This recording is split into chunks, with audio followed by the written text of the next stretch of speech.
Make sure. Everything I came for, everything I made for. Oh God, oh God, oh God. I'ma get everything I came for, everything I made for.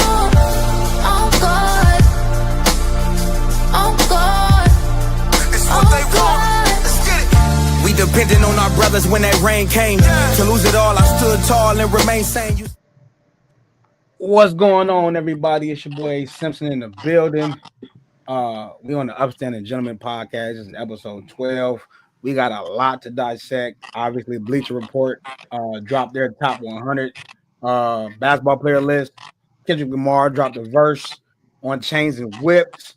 Cooper Flagg Summer League, and then obviously LeBron James. Where would he go? Starting off early, man. I mean, Kendrick Lamar verse on Chains and Whips. Shondas, like, give me together right now. Give me together. All right, man. So as we all know, the I call them a super group. The super group, the Clips, dropped a new album on the 11th, and it featured a verse that was talked about heavily before it even dropped. Right? So then I guess they had the viewing. I mean, they had the listening party overseas and it leaked. So to me, it's the verse of the year. I got a lot of heat for that. You know what I'm saying? Because people are saying that there were verses on the actual Clips album that were harder than that verse. I disagree.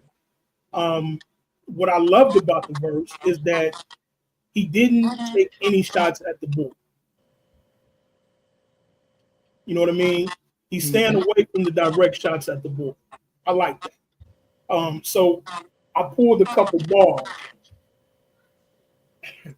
It's so many. First and foremost, it's longer than both verses on the album. I mean, both verses on the song. And, you know, AJ, we talk a lot about, you know, therapy and how it's good for you. It's one of my favorite lines.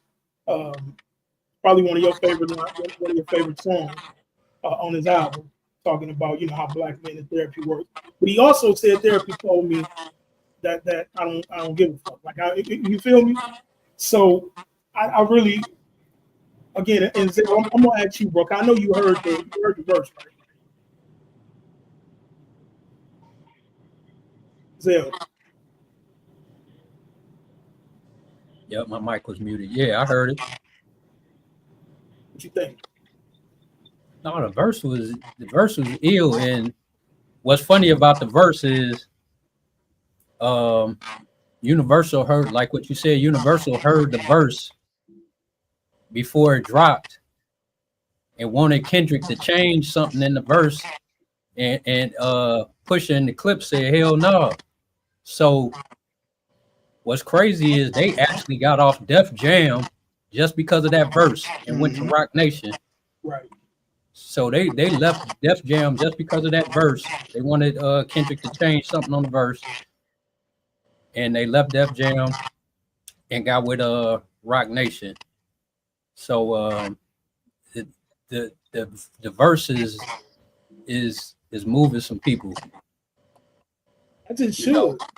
I mean, he said some insane, like the way he took Jen, you know, shout out to the Extinguished Gentleman, you know what I'm saying? But the way he took Jen and just ran with it from bar it was 12 all the way to bar 20.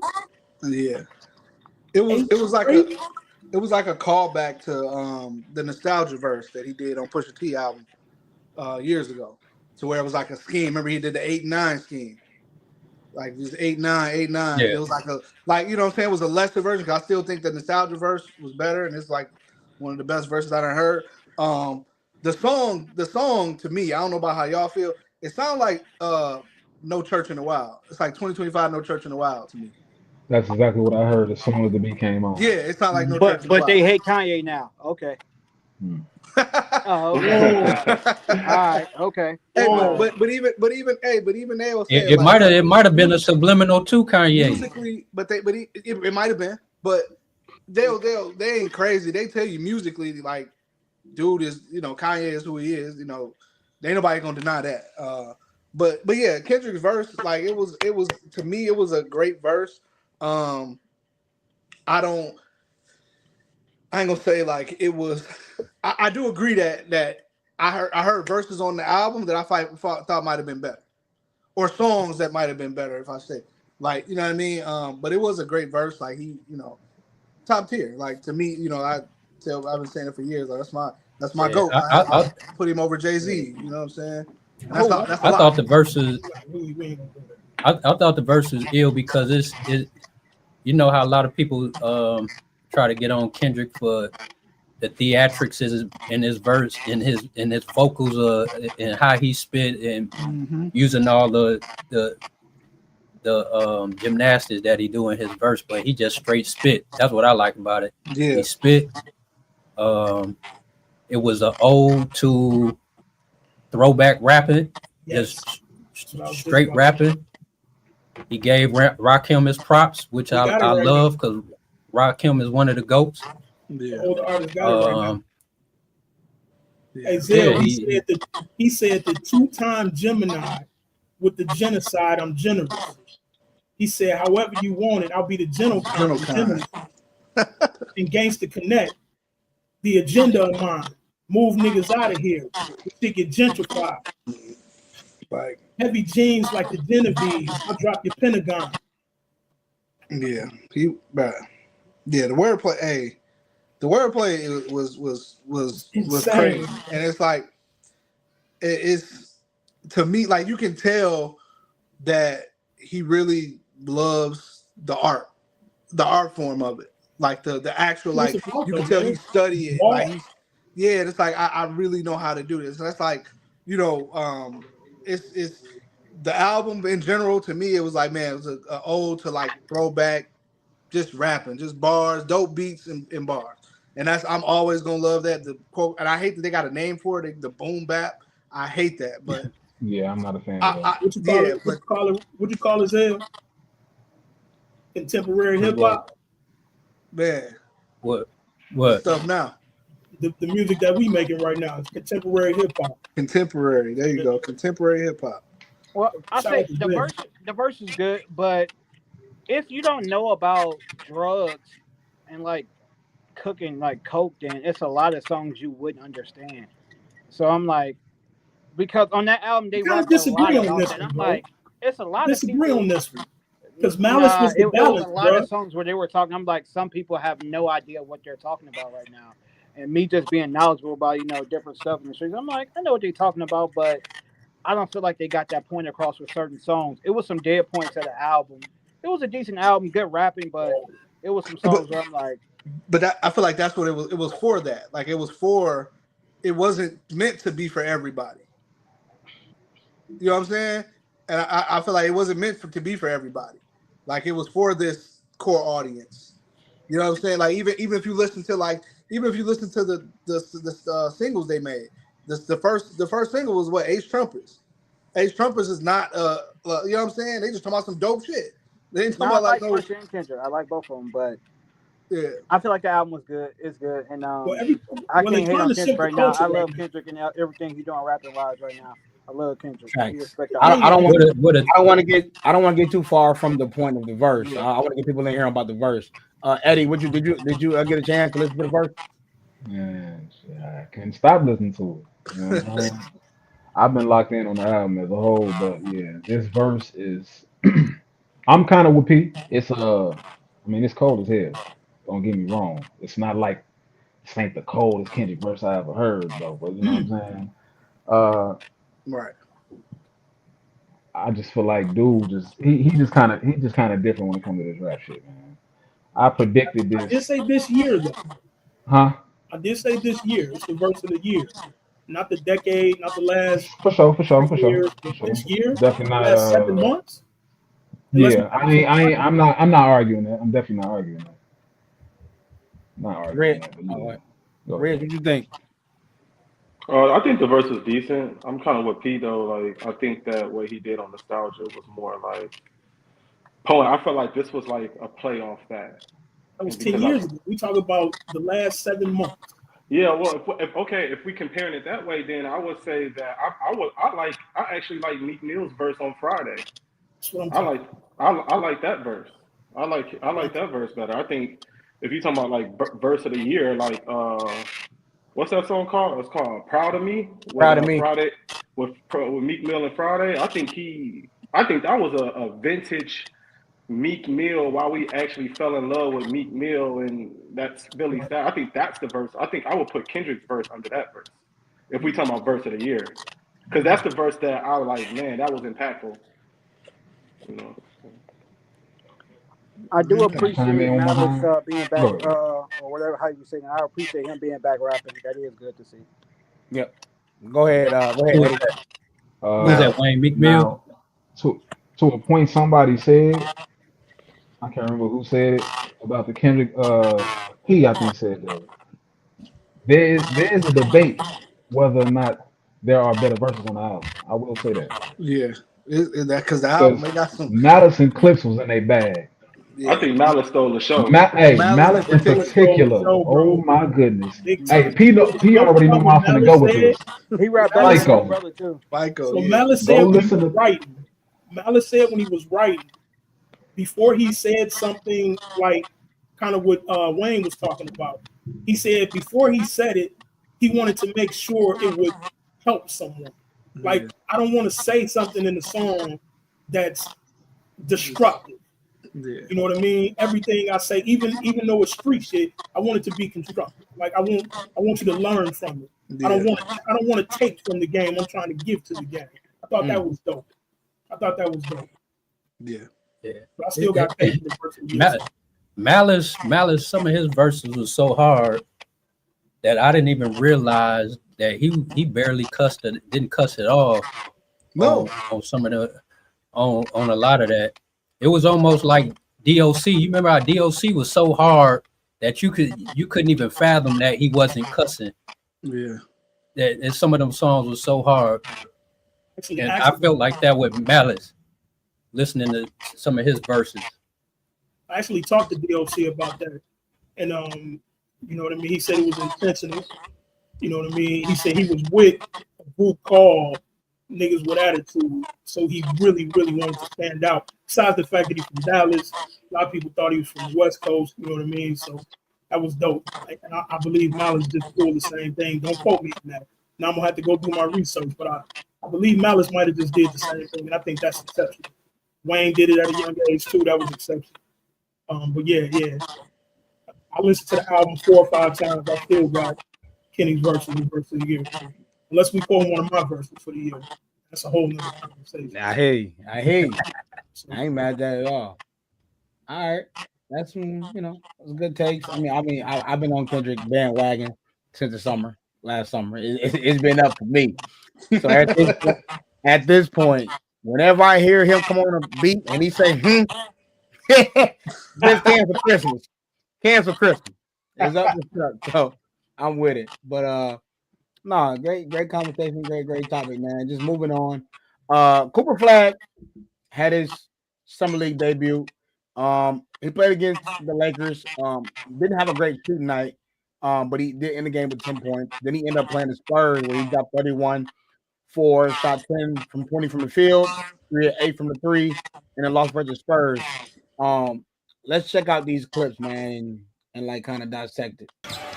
Flagg driving baseline, got it in one. Count it. Starts on the left side of the basket, but hangs in the air long enough to get that thing to the other side. Cooper Flagg walks into the 3. Sideline out of bounds. Here's Flagg, guarded by Carter Bryant. Big man in the drop. Flagg raises up. Man, good-looking jumper from mid-range. Nembhard pulls it out. Flagg with the left this time. It's a little bit harder. Flagg on the lob. The flag bearer of a new generation. Still has a lot left in the tank. Here's Flagg. The Rook with a slick ghost screen by Flagg. Jones Garcia picks him up. Flagg punching it home immediately. Great way to get on the floor when you can guard people. Guarding Cooper Flagg on that 3, and he laces it. Flagg with the one dribble pull-up. Got it. I mean, the kid showed you a little bit of much of everything. Uh, what were some things that you like, disliked? Just kind of give me a take on the debut. Wayne, we'll start with you first. His willingness to shoot the jumper, even though that's like probably the weak point in his game, not running from being able to shoot the jump shot, that's going to pay large dividends. I also like how Jason Kidd put him on ball. Like, you the point, you running the show right now. Like, don't go to the wing, don't go to the corner, don't go to the dunker spot. You are initiating the offense. That's gonna help his development. He did the same thing with Giannis in Milwaukee, making him a point forward, and that's gonna do dividends for Cooper Flagg's career. I love him being with Jason Kidd. I feel like he's gonna be like instrumental for his development. Yeah.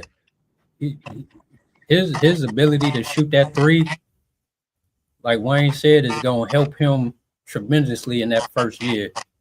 If you got guys that have to close out on him fast and he can handle the ball and he can see the court, and you get into playing closeouts with Dallas, you in trouble. You're in trouble.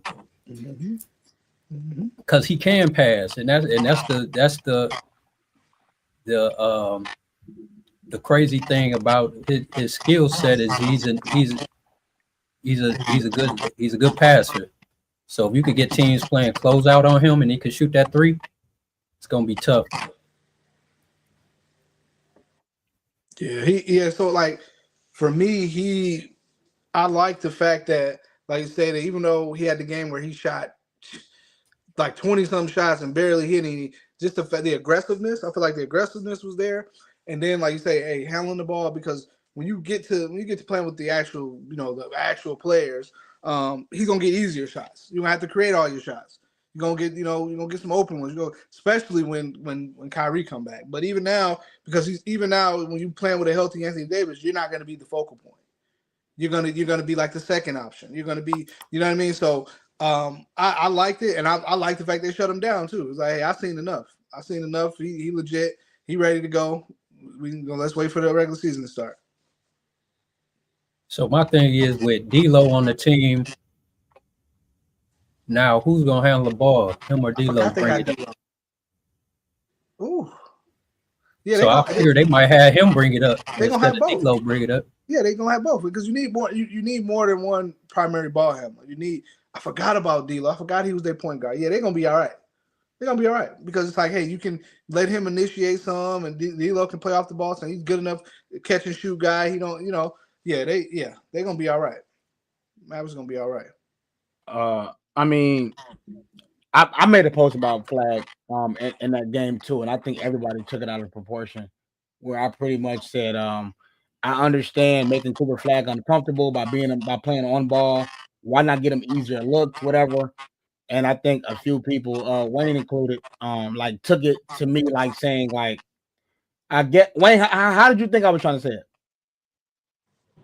Oh, I thought you were saying that Jason Kidd needed to make the game easier for him, and I'm like, it's summer league. It shouldn't be easy. You feel me? Like, let's make it challenging for him.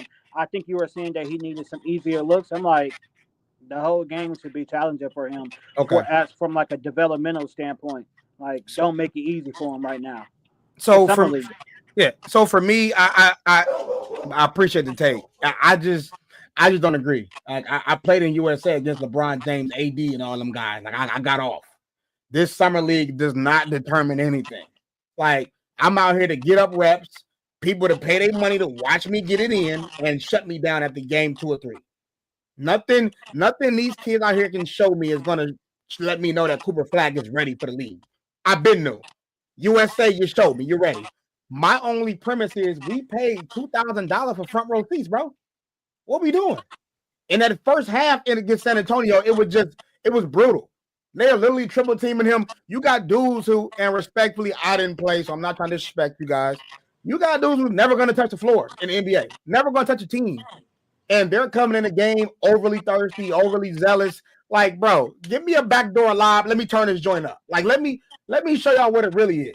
So that was my take, because again, him playing point guard in the summer league versus a dude who's like not gonna play, I don't think it's gonna really help his development. That's just me. The dude is already talented. We know what he's gonna be. That was my premise. Again, The things that I loved was seeing him do was off the bounce, 1-2 dribble pull-ups. I was in my group chat talking about that earlier. Like that's what he likes to do. Him getting out running, you seen him get live. Him getting comfortable with the 3 ball, I think is going to be a thing he got to get used to. You got to get used to taking 5 a game. You got to. Again, if you guys know Anthony Davis, he needs that ball. He needs you to bring that mug down the court. Give it to me here. I'm going to figure it out from there. So while Cooper is spacing and then cutting, that's where all his money going to come from. So I think once he gets comfortable 2 to 3, he's going to be fine.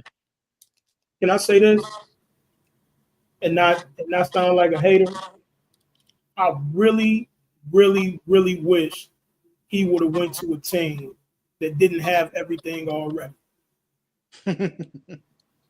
I really, really wish he why? would have went to a team that did, because then we would have seen what he was really about. You understand what I'm saying? P just said it. It's gonna make the when he in the game with the big dogs, it's gonna make the game easier. I would have liked to see him go to Utah. That's why I got the kid in Utah if he get his shit together. I got the kid in Utah as the rookie of the year. Look at what Bronny did to him first game. He wasn't being overzealous. He was playing NBA defense. Am I wrong? Tell me if I'm wrong, because I never played. No, you ain't wrong. It was basic defense. So I really wish he would have went to a Cleveland Cavaliers that was 12 and 70, or you know what I'm saying? Y'all know what I mean. Said 12 and 70. Then he would have been frustrated and jaded But you never know though, because and ready to get traded. Because sometimes pressure create diamonds. It busts pipes for sure, but sometimes it create diamonds, bro. As we get further, as we get to Wayne, let me just read a few of these. My boy Antoine's at the top of the evening. My boy Victor said good take two times. Victor, and he has Clay. Again, D-Lo don't need the rock because he became a corner store man at the Lakers. He didn't like doing that though. My pops say, "What's up? What's going on, big dog?" Wayne, go ahead, baby. All right, one thing, not to on your point, I'm gonna say Cooper Flagg situation is so delicate. They made sure Dallas got that number 1 pick for a reason. I'm saying that wasn't by mistake.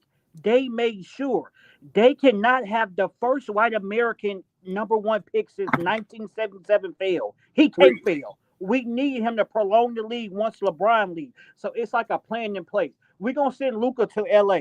He gonna carry that franchise. Now we need Coop to go here. That's why we needed him on a good team. They couldn't send him to no lottery team because that may have ruined him. They can't mess up Coop because they're counting on him carrying the league for the next 10 to 15 years. And that's why I feel like he went to a team that was already, you feel me, like that's in a better situation than a normal lottery team. Wayne, preach, Wayne. When you talk like that, I'm calling you Pastor Wayne, bro. Because you was just preaching, bro. That's real. That was to my point. You was preaching, bro. That's real. That's how I feel, man. I feel like they just said like this. Here you go, son. Feel me? Eddie, what's your take on Cooper Flagg Summer League debut? What you see? It was good to see him get up them shots. You know what I'm saying? That aggressiveness, you know, you can never be mad at that, seeing him go out there and get aggressive. You know what I'm saying? It was good to see him get that NBA pace. I think he needed to see what that's like. You know what I'm saying? It wasn't a beautiful game, but I mean, he went out there and did what he had to do. You know, he had to get a feel for the game. Reg, what you think? Yeah, I'll just kind of piggyback off that. I like his mindset. Like his first game, he was kind of, rusty, probably nervous, probably didn't, realize how fast paced the game was going to be. Then he came back out, and I saw him take his time. Like the clip you show where he kind of take his time across that screen to shoot that three. Like he didn't feel like he was in a rush out there, which lets me know that he has the IQ where the game is probably going to slow down for him faster than other rookies this year. Like, and also being around other great players, that's going to allow him to kind of learn at a slower pace. So you saw a little bit of that, the other night when he played, that the game was probably slowing down for him, and that's why he had that, offensive explosion. But my thing is that I want to know what is his role going to be when it's winning time? Is he going to be relegated to like just a defender and a corner shot specialist? Or are they going to continue to trust him when they're also have Hall of Famers on their team and they're trying to go win the championship? So like that's what I want to know. Like how is this development process gonna go when it's time to win games? I know, I agree. I think that because they mentioned, I'm gonna get to you right after this, but they mentioned like obviously they're like it's like kind of like the Tim Duncan situation. My thing is Tim Duncan was he was like part of it. You get what I'm saying? I don't think Cooper needs to be like part of it for them to win. Like I think he just needs to do as little as he can, try to become the face and get better and develop. I think Tim Duncan needed to be there for that team to win. Like he needed to be Tim Duncan. I don't think Cooper needed to be Cooper Flagg for them to win. So I'm gonna love to see what that look like as well. What do you think, Zell? I think Jason Kidd finna put a lot on him. Actually, I think with Kyrie out is Kyrie coming back this year? Probably. He said don't look forward to it, but it'll be end of the season. So with Kyrie gone, will Cooper Flagg be their best playmaker? D'Lo not really a super playmaker like that. D'Lo can get his own shot off, but is D'Lo considered a point guard that makes plays for everybody else too? I guess my only question is because we've never, and I've been following him since EYBL. We've never seen Cooper be a guy that literally when he gets the ball, he's looking to make others better. I think it's a part of his game because he can score so well and he can attack. But for him to have the mindset of right now I'm about to set somebody up, I don't know if he can do that over an 82 game season. Like I don't know if that's what he can do right now. I think no, maybe not right now, but I think Jason Kidd gonna put him in those situations early. Yeah, no, I got you. And I think they're gonna bring along, the kid, the Nembhard kid gonna be nice. Okay. Who? Yeah, the Nembhard kid gonna be nice. The Nembhard's little brother from Gonzaga, he gonna be tough. You think they're gonna play him though? I think.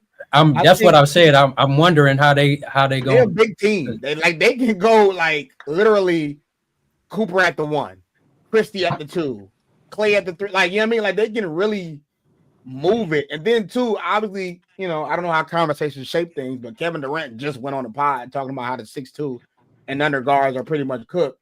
Obviously seeing what things are going.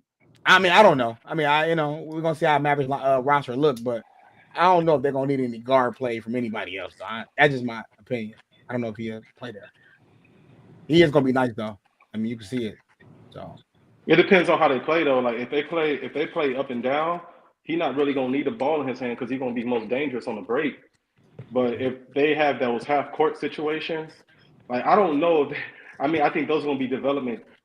Situations with him where they probably put him in a pick and roll with AD or put him in a pick and roll with Daniel Gafford or Derek Lively. But if they play up and down and they getting up and down that court and they trying to put points on the board, like Cooper Flagg gonna really get off because he's gonna be able to get free dunks, free cuts, backdoor cuts, and ones. That's gonna be the easiest baskets. Yeah. So we'll see. And he showed last year in that championship that he could play against length. Yeah. Houston is long. Yep.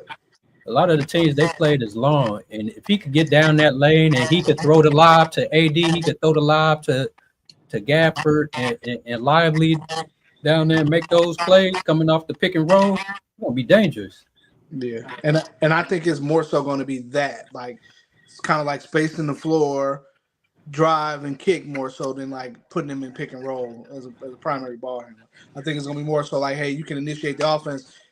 Saying try to get to the rim. If somebody stop you, hey, throw the lob or try to get to the rim. You got Clay over here. You got Christie spotting up. Like they got a good enough team to where it's like they pretty much can play 5 out or 4 out, 1 in, and he can, you know what I mean. And I feel like he can initiate the offense from coming out from like the 3-point line, coming down in, but then you can dump it in on Anthony Davis too. The Mavericks, and I'm looking at their roster and I'm thinking about it. The Mavericks gonna be pretty dangerous if they can just stay healthy.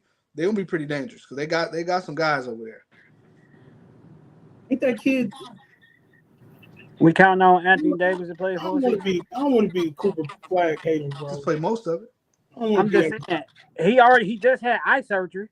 Oh man, Ain't something that else kid wrong like with him. 7? Ain't that kid like a senior in high school right now? Yeah, Technically, he young. Yeah, he y'all young. really think he gonna be like that? I don't think so, bro. I think Bronny showed us more than we want to give him credit for, bro. I think it's gonna be tough for him his first year, especially with all this shit, bro. He's still a One question: kid, Is bro. Bronny a topic, AJ? Because I don't want to disrespect, because that can go. Yeah, he's the topic. He's next. I'm gonna say this, and all due respect to the James family, respect to Bronny his journey. Right now, the Lakers are treating him like a Make-A-Wish kid.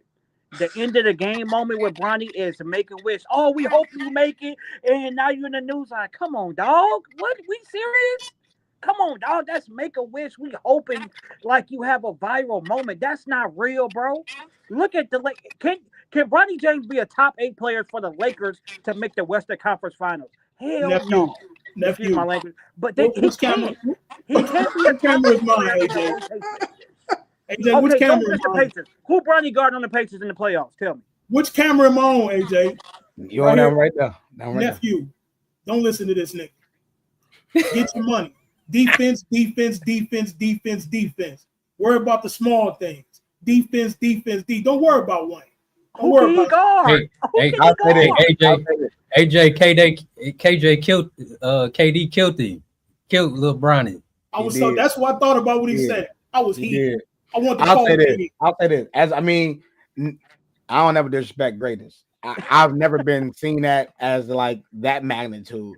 But as a guy that was once headliners of games and like Cooper Flagg, it was just a lot going on with him rather than Bronny. Just the whole like being sold out for a summer league game. You put me up against a 55th pick with LeBron James' son name. It was a lot going on. I don't think now Bronny played well, but I don't think that was a problem because the next play down he came down, shot right over the top of him. Like so that wasn't it. But that's a nice transition though. No trolling, but there's been reports out that Bronny James will be seeing some rotational minutes this year. Do you guys have any expectations for what it'll look like, his development? What you guys got? If his father is asking for a trade, he wouldn't play a single minute for me. You're only on this team because of your dad. And we want to make sure the relationship was right. Now that we can be honest and the LeBron James era is almost over, he wouldn't play a single minute for me. If your dad wanted to trade, I'll package it Bronny too. If he leave it, Bronny's going also. Now I have that liability off my hand. Now y'all can stop charging me with his development. I don't care if he developed. He wouldn't play if his dad asked him for a trade. And that's why what AJ said, he should have went to a different team. Now since you own the Lakers, you wouldn't play for me. You're gonna throw the hostage because his daddy ain't gonna be there. I like that. Hold on, yo, Hugh. Go ahead, Eddie. Go ahead, Eddie. Oh, okay, yo, Hugh I was Purple. pointing at Shon's up there. He brewing right now. Go ahead, Sean. Y'all know what's my hue, bro? Yo, Hugh Purple right now. My hue is motherfucking purple. Excuse my language. Can we curse? Where's my camera? Hey, listen, Wayne. First and foremost, Wayne, take that jersey from behind you, bro. Take that purple and gold from behind you, bro. I'm diehard, because you all right, then respect the game. Now listen, do I think that Bronny should be able to crack the starting five? No. Do I think he can be a rotation player? Yes, I do. 100%. What's his NBA Do I think skill? he could be a eighth man or a ninth man in the rotation? Yeah, I do. What's his NBA he has skill? to play defense. Give me 7 to 11 minutes of real good defense, picking a motherfucker up all the way from this side to that side, and just would you say AJ slap the floor? That's what I need him to do for 7 to 11 minutes. Is he better than little Alvarado over there at the Pelicans? Nowhere close to him. Right on the Pelicans? Probably. Yes. Not right now. Nah, I wouldn't. Davion Mitchell? No, not David. Davion, my boy, and everybody on this panel know that. Davion, my boy. I'll say this. Like Kate said, if you can't do that, it's gonna be hard. I'll say this, and I'm not to mention names. I'm not gonna sit here and cap lie, whatever. I'm a Brown fan, whatever. Expectation wise, just try to get 8 minutes a game. I mean, that's my expectation. Try to get some minutes, bro. Like, that's it. And I'm not trying to respect the Reds. You ain't got to come at me. I'm just saying for me, like, because one thing I don't want to act like is if we got like Andre Millers in the game today, right? So, and I mean by that is actual dudes who is like not top guys, but they get at you. My thing is we got teams like the Bulls, the Wizards, the Hornets.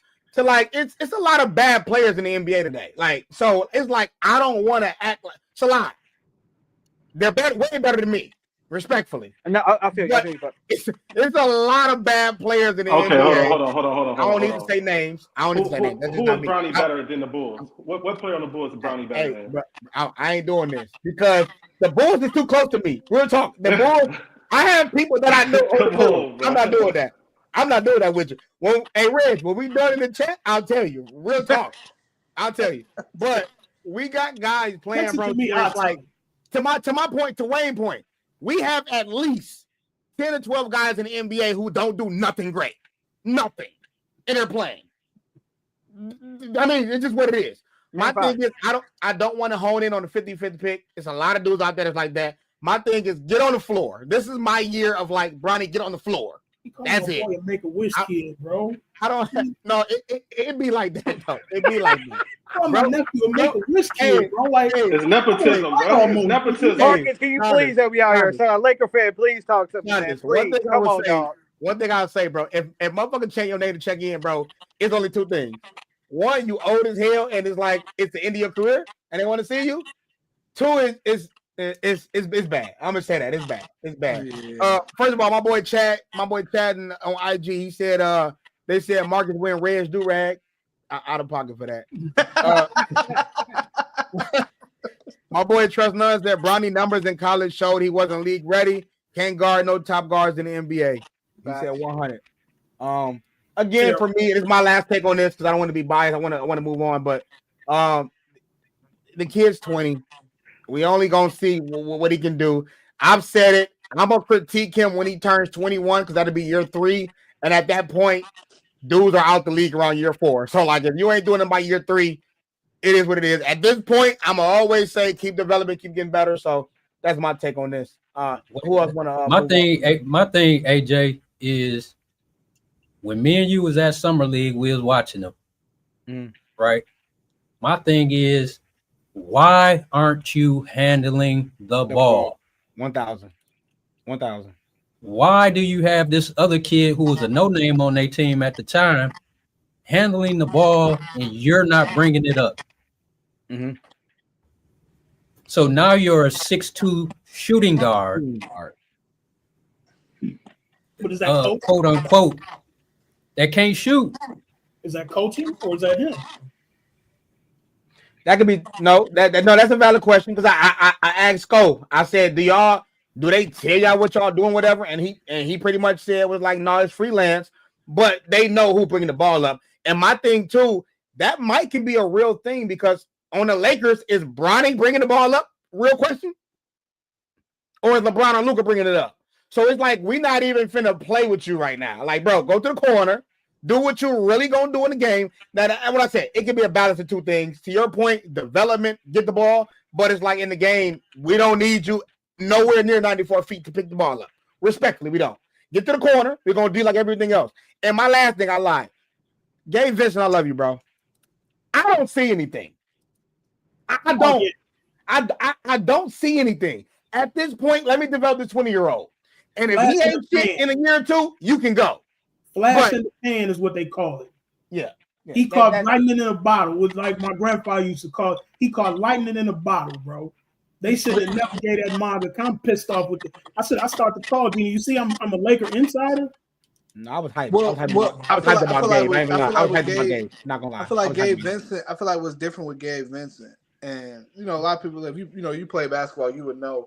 It's completely different coming from where I'm playing on a team when you play with Miami Heat, where they're running plays for me, and the play is for you to look for me to get a shot, rather than now I'm waiting for somebody to dictate when I get a shot. You know what I'm saying? That's really the big thing with Gabe Vincent, where it was like, hey, Miami Heat, this guy can shoot. Let's run some plays for him. Hey, running screens and running plays for him. The play is to get him the ball. Now you come playing the Lakers, it's like I'm playing a role. It's like I might run up and down the court 5-6 times, ain't touched it, and then the 7th time you throw it to me, I'm open, but it's like I ain't touched the ball 6 times. It's like, and then I'm expected to make it. And it's like I'm looking crazy that I missed, but it was like, bro, I done ran down 7-8 times and ain't touched the ball a possession, and then now you throw it to me, when I'm supposed to make the shot. So it's that's the thing with Gabe Vincent, because when they look for him, he had games where he still can hit shots, a lot of shots in a row. But the thing about it is, like, it's hard when you're playing with LeBron and Luka. It takes a special type of player to play around them, because you got to know you're not gonna get the ball a whole lot, and when you get the ball, you're asked to produce on the fly. And it's not like you're gonna get it to be able to feel it and be able to dribble it. A lot of times, you might shoot, all your shots, you might not even took a dribble. So now, I feel like that's what happened with Gabe Vincent. I don't know if y'all know, but y'all talking to a motherfucker that know a lot about that. DePaul told me stand in the corner. So I ain't crazy. My only thing is you're a professional. I was a college player. This is all you're doing literally every second of the day. Make an open shot, bro. Whether if it's, and he's capable. It ain't like he was like just a scorer. Bro was in Miami shooting shots. So whatever. We're gonna move on from that. Did everybody get a chance to speak on? I know Eddie was kind of like, we ain't even gonna do this, but just I don't want to pass nobody.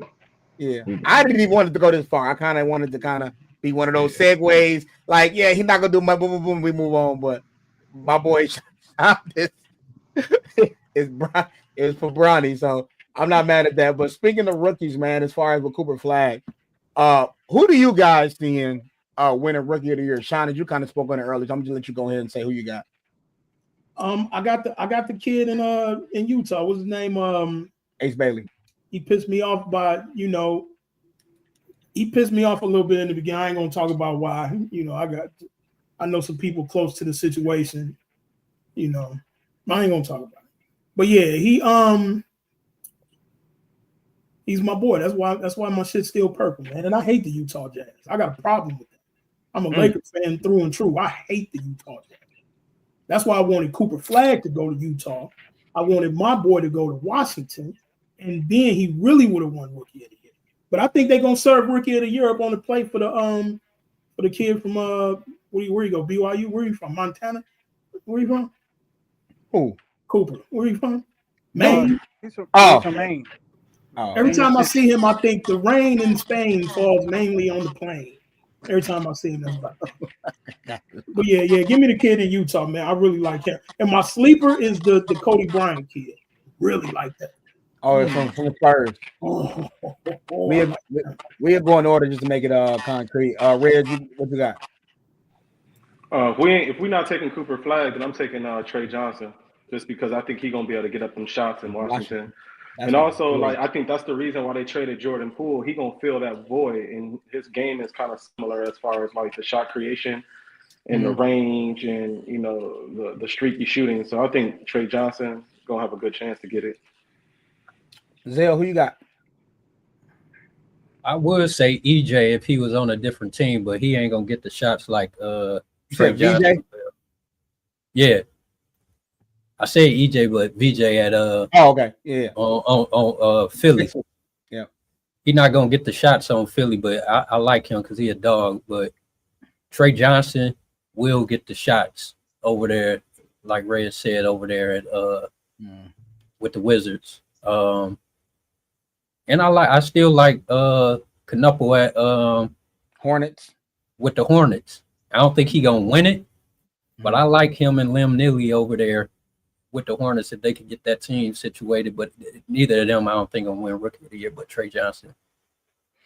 Wayne, who you got? Dylan Harper with the Spurs. You change your answer? Yeah. No. We're not doing this right now. Wayne, Wayne. I just saw you in dreams, bro. You said the white boy from Duke is a winning Rookie of the Year. I don't even know why this is a discussion. That's what you told me. I mean, everybody else had 2 picks. I can't have 2. I got 2. I got Coop and Dylan Harper. Hey, Dylan so Harper at this point, it's looking like everybody on this panel is saying they're gonna give it to Cooper, but who we exactly. Yeah, that's what I like between him and Dylan. Dylan completely off Cooper. He got like a Cade Cunningham type game. No, but he got to get that hamstring under the. We got to figure that out. Dylan? Yeah, that's why he didn't play the first 2 games. Oh, I mean, first AJ, game. don't put that on me, AJ. I ain't with Cooper. yeah, I like Marcus. Dylan Harper, man. I like his game, man. He since college, man. Dylan Harper tough. I think he it's him or Coop. All right, Marcus, who you got? So for me, I'm staying with my original pick from at the very beginning. I'm going Ace Bailey. I'm doing Ace Bailey. I feel like he's gonna, as long as they win enough games, like if they What is enough win, in like, Utah? they can't be like 15 and 67. Okay, You know what I'm saying? And he put up numbers, but if they win, like 30 games, I feel like he's gonna win it.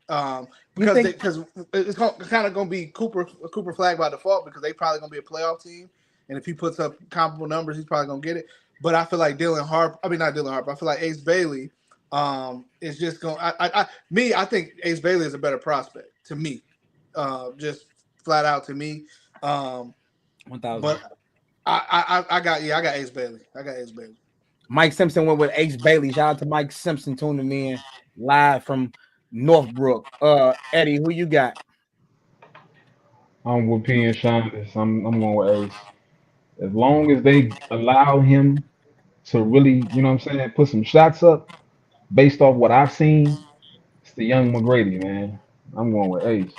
One last thing on Ace. I love Ace. Think he's gonna get a good player. His rookie year is going to be very ugly. I'm not saying that's going to be his career, but it's a lot of development he got to do right now. And y'all saying get his shots up. What about the games when he 3 for 19? Get the shots up don't mean that he's going to be efficient. He going to get his shots up, but him being efficient was his biggest problem in college since high school. Can he be efficient from the floor? He going to get the shots up. It's making them. So it's going to be a development curve with Ace. He don't even have hair on his face, so he like a kid still, So I feel like he'll be good in 2 years. I wonder, is that even a like a criteria for rookie of the year? Because the P points, he said win enough games, but I mean, I don't know any player that won. I think it's part of it. You think it's part of winning? Is part of it? I think a little bit. Yeah, I think it will play a small part. Yeah, because I understand field goal percentage, whatever, but I think at this point, they just want a rookie to look like something. You look like something. You put up some numbers. We gonna give it to you. I'm with everybody else though. If they don't give it, if they don't hand platter to Coop, I'm gonna go Ace. I mean, he's the next best prospect on paper for them. And he's in Utah. He's gonna get up all the shots. He gonna see everything. But I also like Brian. But my biggest thing is you aren't the best rookie on the team. So are they going to allow Bryant to really thrive on the offensive side? Because defense, they're going to let him loose. But are they going to allow him to thrive on the offensive side with De'Aaron Fox, Wemby, and then now Harper? I mean, Castle. I ain't even say him yet. So, it's tough because I wanted to pick Bryant. I wanted to, but then I thought about it like, you're not the best rookie on your team right now. And are they even going to allow you to be that kind of guy? Can I have a sleeper, AJ? Let Marcus go. Then I'm gonna let you sleep. I'm just gonna say this. I'm saying it now. Dylan Harper is gonna make De'Aaron Fox expendable. Clip. I just clipped 1,000%. I just clipped it, y'all. I clipped it. And they gonna get rid of De'Aaron Fox and go get them another wing or something, or if whatever was going on in that first part of the season, they might put him in the package to get Giannis. So, Sean, keep your thoughts on your sleeper. But let me ask you this, Marcus. Do you think Castle and Dylan Harper? You think they can coincide? I do because I feel like Castle can play more off the ball. You can kind of use Castle because he's really good on defense, really good perimeter defender. For sure. The thing about it is like, why do I want? Because Castle is not a traditional. He can play point guard, but he can play the two. He can play both. De'Aaron Fox ain't playing the two. Dylan Harper ain't playing too much of the two. You want them to be more on ball because Dylan Harper is so good in the pick and roll. Why would I have two of these? Why do I need to have two of them if I got Castle that I can use as that other guard, the other ball handler? They're gonna it only makes sense. It only makes sense. It's like, hey, we can see what we got with this young guy, and if he shows something, and he shows, De'Aaron Fox can go and get up out of here and it's cheaper. I'm playing these guys on rookie deals, and then I'm paying De'Aaron Fox a superstar contract when you splitting time with the young. no, I'm gonna go and get you up out of here and put us in a position to either be a championship team or just more less expensive, and we still can compete at a high level. But to your point, it would make sense. Like, it ain't like we gotta win now. We got a 21-year-old Wemby. Yeah, How old is he? and then we got an 18-year-old first round pick, another 18 or 19-year-old first round pick, a 20-year-old former first round pick. Because whole time, if we can get Dylan Harper just like in 2 years to be like solid, and we watching KD and Steph and LeBron fade away, and we like really, oh come on, we ready now. So Dylan Harper, what 6'5", 6'6", right? Yep, and he got athletic. 6'6", yep. Yeah. It's like even if you're not playing the two on, you can play the two on the defensive end. You don't have to play the two on the offense. Yeah, you can be the point guard. But you can guard the two at 6'6". Mm-hmm. So yeah, it only makes sense. And I love De'Aaron Fox. There's no disrespect to De'Aaron Fox, but it only makes sense. It makes sense. No, I understand that. Sean, who is your sleeper rookie of the year? Don't piss me off. Yang Hansen. Who? Yang. Oh, from the Blazers. He's talking about from Portland. He's talking about Chinese Joker. hey, he's nice. Not gonna lie. No, he really nice though. He's really nice. He ain't gonna play, Shonda. Huh? I thought he was a draft. He ain't gonna play. Oh no, he gonna play. Oh, he gonna play in Portland. He ain't gonna play. Wait, he ain't gonna play. Wait, hold on. Let me look at Portland roster, bro. Wait, why you say that? They got the what did Kendrick say? He gonna get them niggas out of there. He ain't gonna play, man. What's her name? The big white boy from UConn. Nice. Yeah. Klingler. Yang Hansen. Hey, trying to see he not gonna play, man. You say what you want to, Zell. That's my sleeper, bro. Nobody like Derek Queen? I think he has a shape. Yang Hansen. So my thing is, he ain't out of shape. It's just I don't think he gonna get a lot of shots as like the Ace Baileys of the world, and Cooper. Like I think he gonna, I don't think Zion gonna be healthy. God forbid that. I don't want to be that dude, but yeah. The reason I think he ain't gonna play is gonna be more on the defensive side of the ball. You talking about Yang? Yeah. We said that about Zach Edey. He played around the jump coverage this year. They said the same shit about the dude they comparing him to too when he came in the league. He gonna be a problem, bro. I pay attention. I'm not, like I say, like Wayne said earlier, if you played the game, I've never really played the game, bro. But I pay attention to the feet, especially with big guys. I pay attention to how they move their feet, bro. This dude moves like a fucking ballerina, bro. He played bro. I like his passing ability is ill. Wayne, I'm not gonna disrespect the game and say if I like Joker. He's a big guy that can pass the hell out of the ball, and he got good finishing around the rim. So great hands, good feet. He can finish. Like man, they're gonna put him in pick and roll, and they gonna put him back on the bench. That's my biggest worry for what's the boy Kamar Malawatch is that his hands, he don't have good hands. So even if you try to play that pick and roll, pick and pop, make him a diver to the rim, I can't trust that he's going to catch that ball and then immediately make the right play because he hasn't shown that. And he's going to be put into a pressurized situation because he's playing with two guards who can't really guard on the perimeter like that. So now he's going to have to be forced to be a rim protector. So I can't really pick Malawatch to be anyone that's going to be a rookie of the year. Who's that? Come on, bro. Chill. That shit crazy, P. Pull up his stats, though. Pull up his stats. That's nasty, P. Pull up his stats. Look at him, bro. Look at him. That's nasty, Wayne. What we do? Chicago, what we doing? We like what the fuck? He had 21 tonight, bro. What do you want from him? Everybody get dunked on. He had 21. Yeah. 21 tonight? Okay. Yeah. What do you want? What do you want? All right. Is this camera on me, Eddie? Is this? Dude, Chicago drafted this year looks like he gonna come and put Microsoft Windows 11 on my laptop. Hey man, my hue is Jay-Z blue, goddammit. Moving on, man. My goat. It's a lot of fuckery going on. I'm gonna have to call it out. I'm not gonna lie. On both sides. Obviously, LeBron James camp isn't really happy about the direction of obviously not letting LeBron know that they're going to sell ownership and what's next, and not letting them know much. But there has been talks about teams willing to trade for LeBron, the Cavs, the Mavs, the Clippers, and the Warriors. But asking you guys, which team has the best chance to secure a championship for LeBron James out of those four teams? The Cavs, the Mavs, the Warriors, and the Clippers. I'm gonna start with Eddie on this one.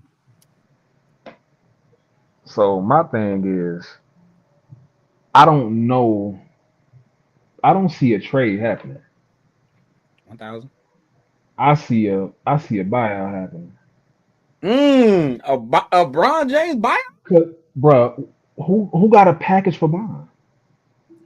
Out of them four teams, who got the package? For like a Go ahead, Pete. Go ahead. So I think the Warriors. Jimmy Butler for LeBron. You might have to throw something else in there. They got similar contracts. That's similar. JK? But the reason why I say it won't be a buyout, because if he was looking for the buyout, he don't sign that extension. The reason why I feel like he signed the extension is that so now if I do get traded, if I let my no trade clause, if I waive it and I get traded, that team that I go to is still they on the hook for them years that I extended for. That's why he did that. Because if you're gonna take a buyout, say, okay, I'm getting paid $50 million, what's the buyout amount? Do you think the Lakers is going to give you $50 million to go and play with somebody else? Not at all. He can get bought out for about 35 to 40 million, and then go get the mid-level players exception for 14, and now he's back at 50. So why sign the extension? Why sign the extension if you was planning on having them buy you out? Why sign the extension? To control narrative. They traded me. Hold on, though, y'all. Hold on, y'all. I kind of, and I know we upstanding gentlemen, we keep it upstanding, but let's just buy into if LeBron James get traded. Let's just sit on that, right? Whether you believe it or not, let's just sit on that. Which four teams you think is the best chance to secure a championship for LeBron, though? Out of the four, package and deal, which four teams you think? Cleveland. Just to buy into the fuckery, just to buy into it, just to indulge. I think it won't be Golden State. Golden State, because they won't have to give up as much. You can give literally Jimmy Butler and maybe another player. Because all the other teams, I'm thinking. My only thing is that enough. Right. P. If he goes to Golden State, him and Draymond won't be friends anymore. Why you say that? Bron ain't playing no defense, dog. So Draymond, you saying Draymond, LeBron ain't giving him the okay to yell at him? Hey, him and Draymond won't be friends no more because a lot of that, what they do, Draymond gonna be pissed. Yeah. That's the point. I think that Draymond hold him accountable for defense. I think that him and Steph are cordial. I don't think they're cool enough to play on the same team, though. I don't think they're on that level of like, okay, I respect you in passing now. I don't think they're on that level where I'm finna come to your team. Oh, no. But I do think it will be Cleveland. I don't even think it's a second. Like, I'm going home. That's the easy. Have my farewell tour here. That's where I started my career, came. I'm the best Cleveland Cavs player probably ever will be. So, Cleveland, send us Evan Mobley and Darius Garland, and we got to trade. Why you say probably? No matter of fact, we're not even going to do that. We're not. I say. I don't think they're giving up Mobley. What's the teams, AJ? What's the teams? Cavs, Golden State, the Mavs, the Cavs, Golden State, and the Clippers. You heard me, Zell? I don't think he would go. I don't think they would trade him to the Clippers. First of all, Cavs is the most seamless where he could. Yeah, because you can just give up and. Yeah. You can give up Jared Allen and Hunter for him, and it will fit seamlessly. We can't get Garland too. You give up who? Just Allen and Hunter. The contracts fit. What about Garland? I guess No, it's an old LeBron. You're not giving up nothing for LeBron. The Lakers will be smoking dope. Yeah, if we give him up for that, then that's bad. If I'm whoever, I sit on that motherfucker. I pay you to go home. Go watch. Go to Bronny's games. Hey man, don't give me no damn Jared Allen and no DeAndre Hunter. That's what they need around Luka though. They need defensive players. I think so. Both of y'all are not wrong. I think what Reg is saying is for the fit for Luka and the Lakers to make sense. I think what Pete's saying though, if we try to really do some shit, hell no. Like, bro, no. But that's why I said I see both sides as it's. I'm gonna say this. For me personally, I'm gonna have to disagree with Ronzel and agree with Pete. I think the Warriors would be the best fit, and I'm standing in the aspect of as a LeBron fan and what it makes sense for LeBron. You're trying to win.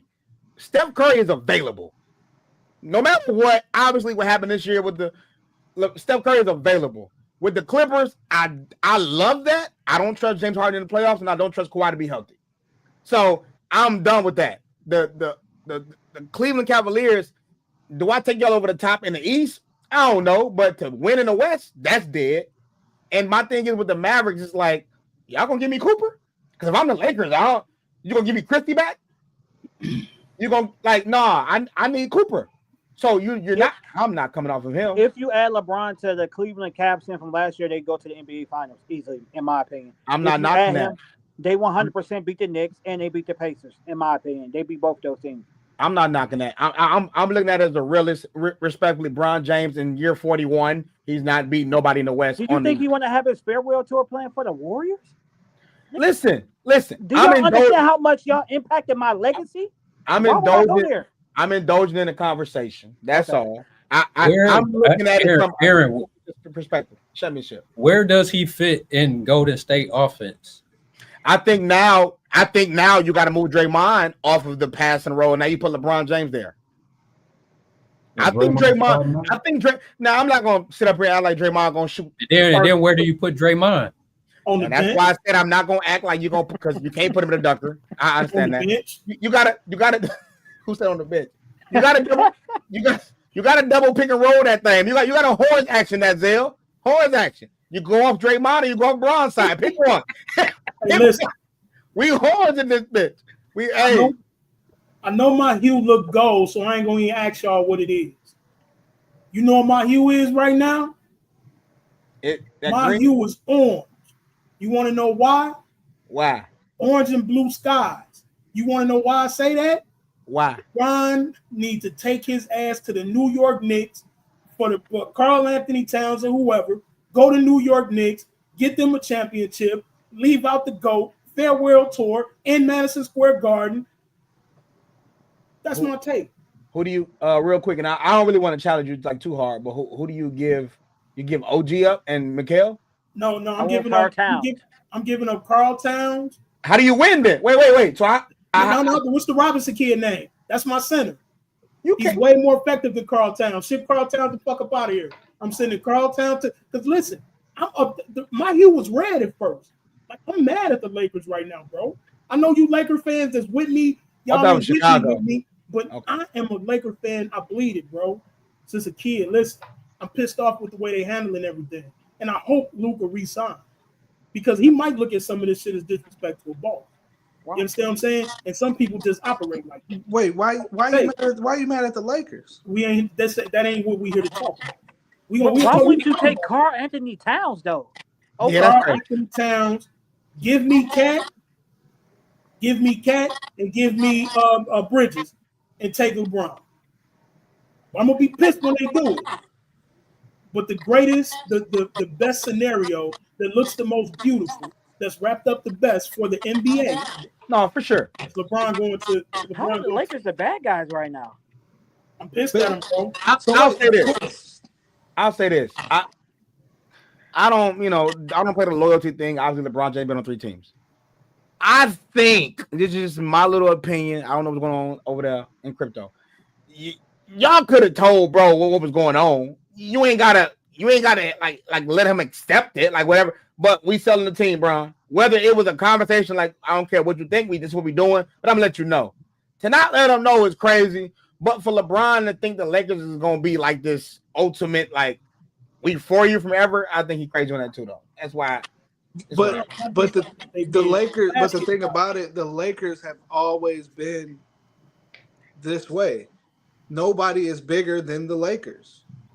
They're just like if you go play with the Dallas Cowboys. Nobody's bigger than the Cowboys. Yeah, but Dr. Bucks, he handled his stars with care, though. But this is a storied franchise, though. This is like for example, this is for my favorite player of all time. Kobe Bryant tried to force a trade to out of the Lakers to the Bulls. The Lakers didn't budge on that shit. Like, man, we're not trading Kobe. Yeah, we're gonna go get you some help. You're gonna cry for a little while, but we're gonna make it happen. And it wasn't like they're like this is how it goes, and that's why and I don't want it to turn to the whole like LeBron topic, but LeBron is used to getting his way, and then when I can't get my way, I'm gone, like he did in Miami, where it's like, oh well, y'all ain't acquiesced, y'all ain't treating me better than everybody else and putting me above the team. I need to go, and the Lakers have always been this way, so it's like I can't be mad at the Lakers because it's like, hey bro, every team that you've been to, you drain them when you're gone. So it's like if I have an opportunity to get a 25-year-old superstar, I'm gonna do it. And then if I fucking bought a team for what did they bought it for? A couple million dollars or whatever, and then I get sold it for what, $8 billion? I'm doing it. I gotta tell you shit. But see, that's not what I'm saying though. I'm not saying that they need to cater to him. I'm saying the way that they ushering this nigga out is they tell him, all right, nigga, we done with you, we good. And they acting like they just so happened to get Luka Doncic over the phone and ain't nobody know. That's how they act. But they're not ushering him out. Dr. But at the same time, so if I tell you, so for example, the way some of this stuff works is, if I tell you, like say if I tell LeBron, hey, yeah, we can get Luka right now for Anthony Davis, we finna put the deal on the table, and you don't want that to happen, he's big enough and he has enough influence and power, I can leak that information. And I can fuck that up. I can mess that trade up to where it's like, hey, I can leak that information to media like he's doing right now. Like he's playing Puppet Master right now. Like, you think it was a coincidence that he sat courtside at that game and he knew they was going to ask him for an interview, and what he said at the interview? It made sure to let them know, I don't got nothing to talk about. Straight You could have easily say here when they asked you to do an interview, hey, I don't really want to talk about none of the roster moves, but I answered some stuff about Bronny, whatever. I don't want nothing to talk about. Because I want the attention. I want everybody to know I'm upset. Not because I want everybody to me and I'm the king. And that's what he's doing. Right. But then and this goes into another thing. Then you can't criticize people. You can't be mad at people when they start treating you and criticizing you as the king. And that's where I get mad about LeBron and his fans. That's one of my biggest complaints is like, yeah, I'm the king and blah, blah, blah. I'm the chosen one. But then when we treat you as such, now everybody wrong. Now they're a hater when it's like, I'm treating you this way because you call yourself the GOAT, you King James, you all this other stuff. But then when we criticize you, how we criticize kings and how we criticize GOATs, oh no, I'm a black man. I ain't never been in trouble. I ain't never had it done with my wife. Like, no, you don't get that out. You don't get that out. What I'll you don't say, get that out. I agree with Marcus. Let me say this though, because I don't want y'all to get me misconstrued. I'm a Laker fan, bro. I'm a diehard Laker fan, upset about what the Lakers are doing. I watched how they ushered out Magic. Well, of course, we know why, but I watched how they ushered out him. I watched how they ushered out Kareem. I watched how they ushered out Kobe. All of their greats, they ushered them out, bro. They, you know what I mean? Listen, bro, it looked real tacky right now. They covered up a lot with Magic too. But you have to understand that you're not them. It looked tacky. You're not them. You're not them. You're not a Kobe Bryant that we pretty much drafted and we raised from a teenager. We're not a Magic Johnson where we drafted him as the number one pick as a a 20-year-old and he was the rookie of the year. You're not a Kareem where you came and left. You left in the prime of your career in Milwaukee to come over here and be with us. You were LeBron. This was just the best situation for you to get what you wanted. And it was a mutual contract. It wasn't like you came and it was like you were like, oh, I'm doing the Lakers a favor. It's like, no, this is going to benefit me just as much as it's going to benefit y'all. And it was a mutual thing. I believe that's what it is. All stars come to a team. That's why you like when they talk about it, and that's why it's kind of hard for him to accept. You're never gonna get the love that Kobe gets in LA. You're never gonna get that. You're never gonna get the love that Magic gets. You're not gonna get it. That, bro. And it doesn't. But he kind of does. Like you're saying, you want him to usher them out. Like how he did those guys. No, I don't think he thinks that, bro. I hate when people do that when they try to say what they think he thinks, bro. I don't think. But I'm just going to what you're saying. You're saying I'm great at what I do, right? I'm great at the thing that I do. I'm great at, right? So my craft, what I do with my pen, I'm great at it, right, bro? I don't think that I'm greater than I ain't gonna say that. But you know what? Never mind, because I was about to say some real blasphemous shit. But Shonda, my thing is, what parts do you think that they're not ushering him out right or being tacky with? I just think besides not telling him the team is being sold. I think that was a big thing. Why? I don't mind the Luka, bro. I think that because that shifts the net, that shifts the direction of a team. Always does. When new ownership comes in, who leaked that information? Who leaked that information? I'm a Laker insider. I mean, who leaked the information ultimately that LeBron wasn't told that the team was being I believe sold? It was Ramona Shelburne. LeBron on LeBron payroll, been on his payroll for 10 plus years. Exactly. So my thing is, until we got Luka for free in his said prime. What he said about Wemby, right? Wemby was on his payroll until we found out he wasn't. That's my thing. I can't wait till Fam retire so he could tell everybody, you know what, Fam, I didn't have shit to do with that. You remember when they said I ain't had nothing to do with that. So you don't think it's a coincidence, and I've seen it with multiple people, and I can give you an example, but you don't think it's a coincidence that you have a guy that, just for example, the GOAT conversation. It's like, hey, for the last 5 years, 10 years, whatever, I've been telling you, Michael Jordan is the GOAT. Him and LeBron ain't close, blah, blah, blah. Michael Jordan's the GOAT, full out. And then all of a sudden, they changed their mind and said, no, LeBron James is the greatest, da, da, da, da. And then you come to find out, it's like, hey, he worked for Clutch. He managed by Clutch. Oh, okay, that makes sense. Oh yeah, Spring Hill Entertainment did do his documentary. Like, you know what I'm saying? That, like, I seen Jay Williams do it. Jay Williams, if you go look up Jay Williams, when he got that documentary sponsored by Spring Hill, now LeBron James is the GOAT. I've seen for years before what's the name got on TV, what's the Nick Wright talk about where LeBron was and how, you know, it was Kobe and it was Mike. But then when he got on TV and you start getting the show, it was all, now it's LeBron. I've seen who else? Who's the other one? Jeff Teague recently. I've seen Jeff Teague, and it's like now it comes out, whoa, shit, Jeff Teague is managed by Clutch. But you was just saying a month ago, Michael Jordan was the GOAT. Ain't nothing happened different that LeBron ain't won more, ain't did nothing to change your mind. And you know what I'm saying? So you got to understand, it's like, bro, it really is a media thing. It really is a media thing where with this and how he does, and he puppet masters the media. He puppet masters with the stories that get put out and the stuff that leaks. It's like what Zell was saying. Nobody knew that they didn't tell LeBron they sold the team until he leaked that information to somebody to put it out. Like, yeah, they didn't tell me that, and I feel a way about them. Luka, they bringing in Luka and they going young and they not taking advantage of me at this point. They nothing that came from him. So let me ask you this. If it didn't, he would deny it. Let me ask you this. Mike Simpson said, you don't think guys can naturally change their opinion. Mike, if I put $5 million in your bank account today and tell you I want you to put Kobe propaganda, you'll wear his jersey for the next year. And that's all it is. They own the payroll. They're being paid. Also with the Lakers, we just got Luka for free in his prime. It's time to move past the LeBron era because it's not going to work. He don't like Luka. I don't think y'all realize that. He does not like Luka Doncic. And it's never going to work together. So it's time for us to move past the LeBron era. I got a 25-year-old player that's been a first-team All-NBA for the past 5 years. That's fuck around and let that 26-year-old player. Fuck around and let that 26-year-old player feel like Porter do, and say, you know what, I'm cool on my. You know what, my boy Joker gonna be a free agent. Who's that? Look at Mike LeBron like that. And then to the original point about the 4 teams.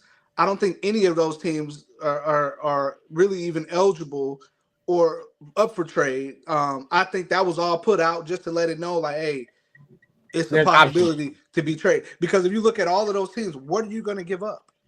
What are you going to give up for him to come here and we still be a contender? Because if you're talking about the Clippers, James Harden or Kawhi, one of those people have to go. You're not going to keep both of them. They don't have enough assets to get a LeBron that the Lakers are going to want. That I would think. Same thing if you talk about Dallas. Shit, what Cooper coming or is Anthony Davis coming back? I think Eddie said that in the beginning. Like the only thing in the beginning when he said buyout. I think that's and that's what I'm saying. You can only and only the buyout is going to be the only thing that you can say is possible. But then at the buyout, so you're going to take 35 million. Like it maybe, but so okay, you're going to lose $20 million to go play somewhere else. Could they do a Dame? Could they cut and stretch him? The quicker that the LeBron era ends, the better for the Lakers. That's all. That's my last point. He's them guys at Clutch, to Marcus and Wayne point. Them guys at Clutch are very smart. They're very media savvy. Them dudes are very smart. And to change the narrative to make it the Lakers' fault, and if something happens, is what's going on right now. Well, they got just think about how they got so many people out here repeating the narrative that like LeBron ain't have nothing to do with Russell Westbrook being there when you figured out it didn't fit. But that whole summer they was talking about how him and Anthony Davis and LeBron, Anthony Davis, and Westbrook, when they met up at Westbrook crib, they basically convinced him to come to the Lakers. But then when it didn't work, what you mean? What you mean? Who said it? It was reported. Who said it though? It was reported that one of that LeBron or AD said that. That wasn't fake. They could have came out and disclosed. Okay, so listen. Do we remember when Wemby said that it was this media team that was created to go against Bron when he did the decision? Y'all remember that? How they created this whole media team to go against Dude when he made the decision. I'm getting somewhere. Let me land on that. Y'all remember that?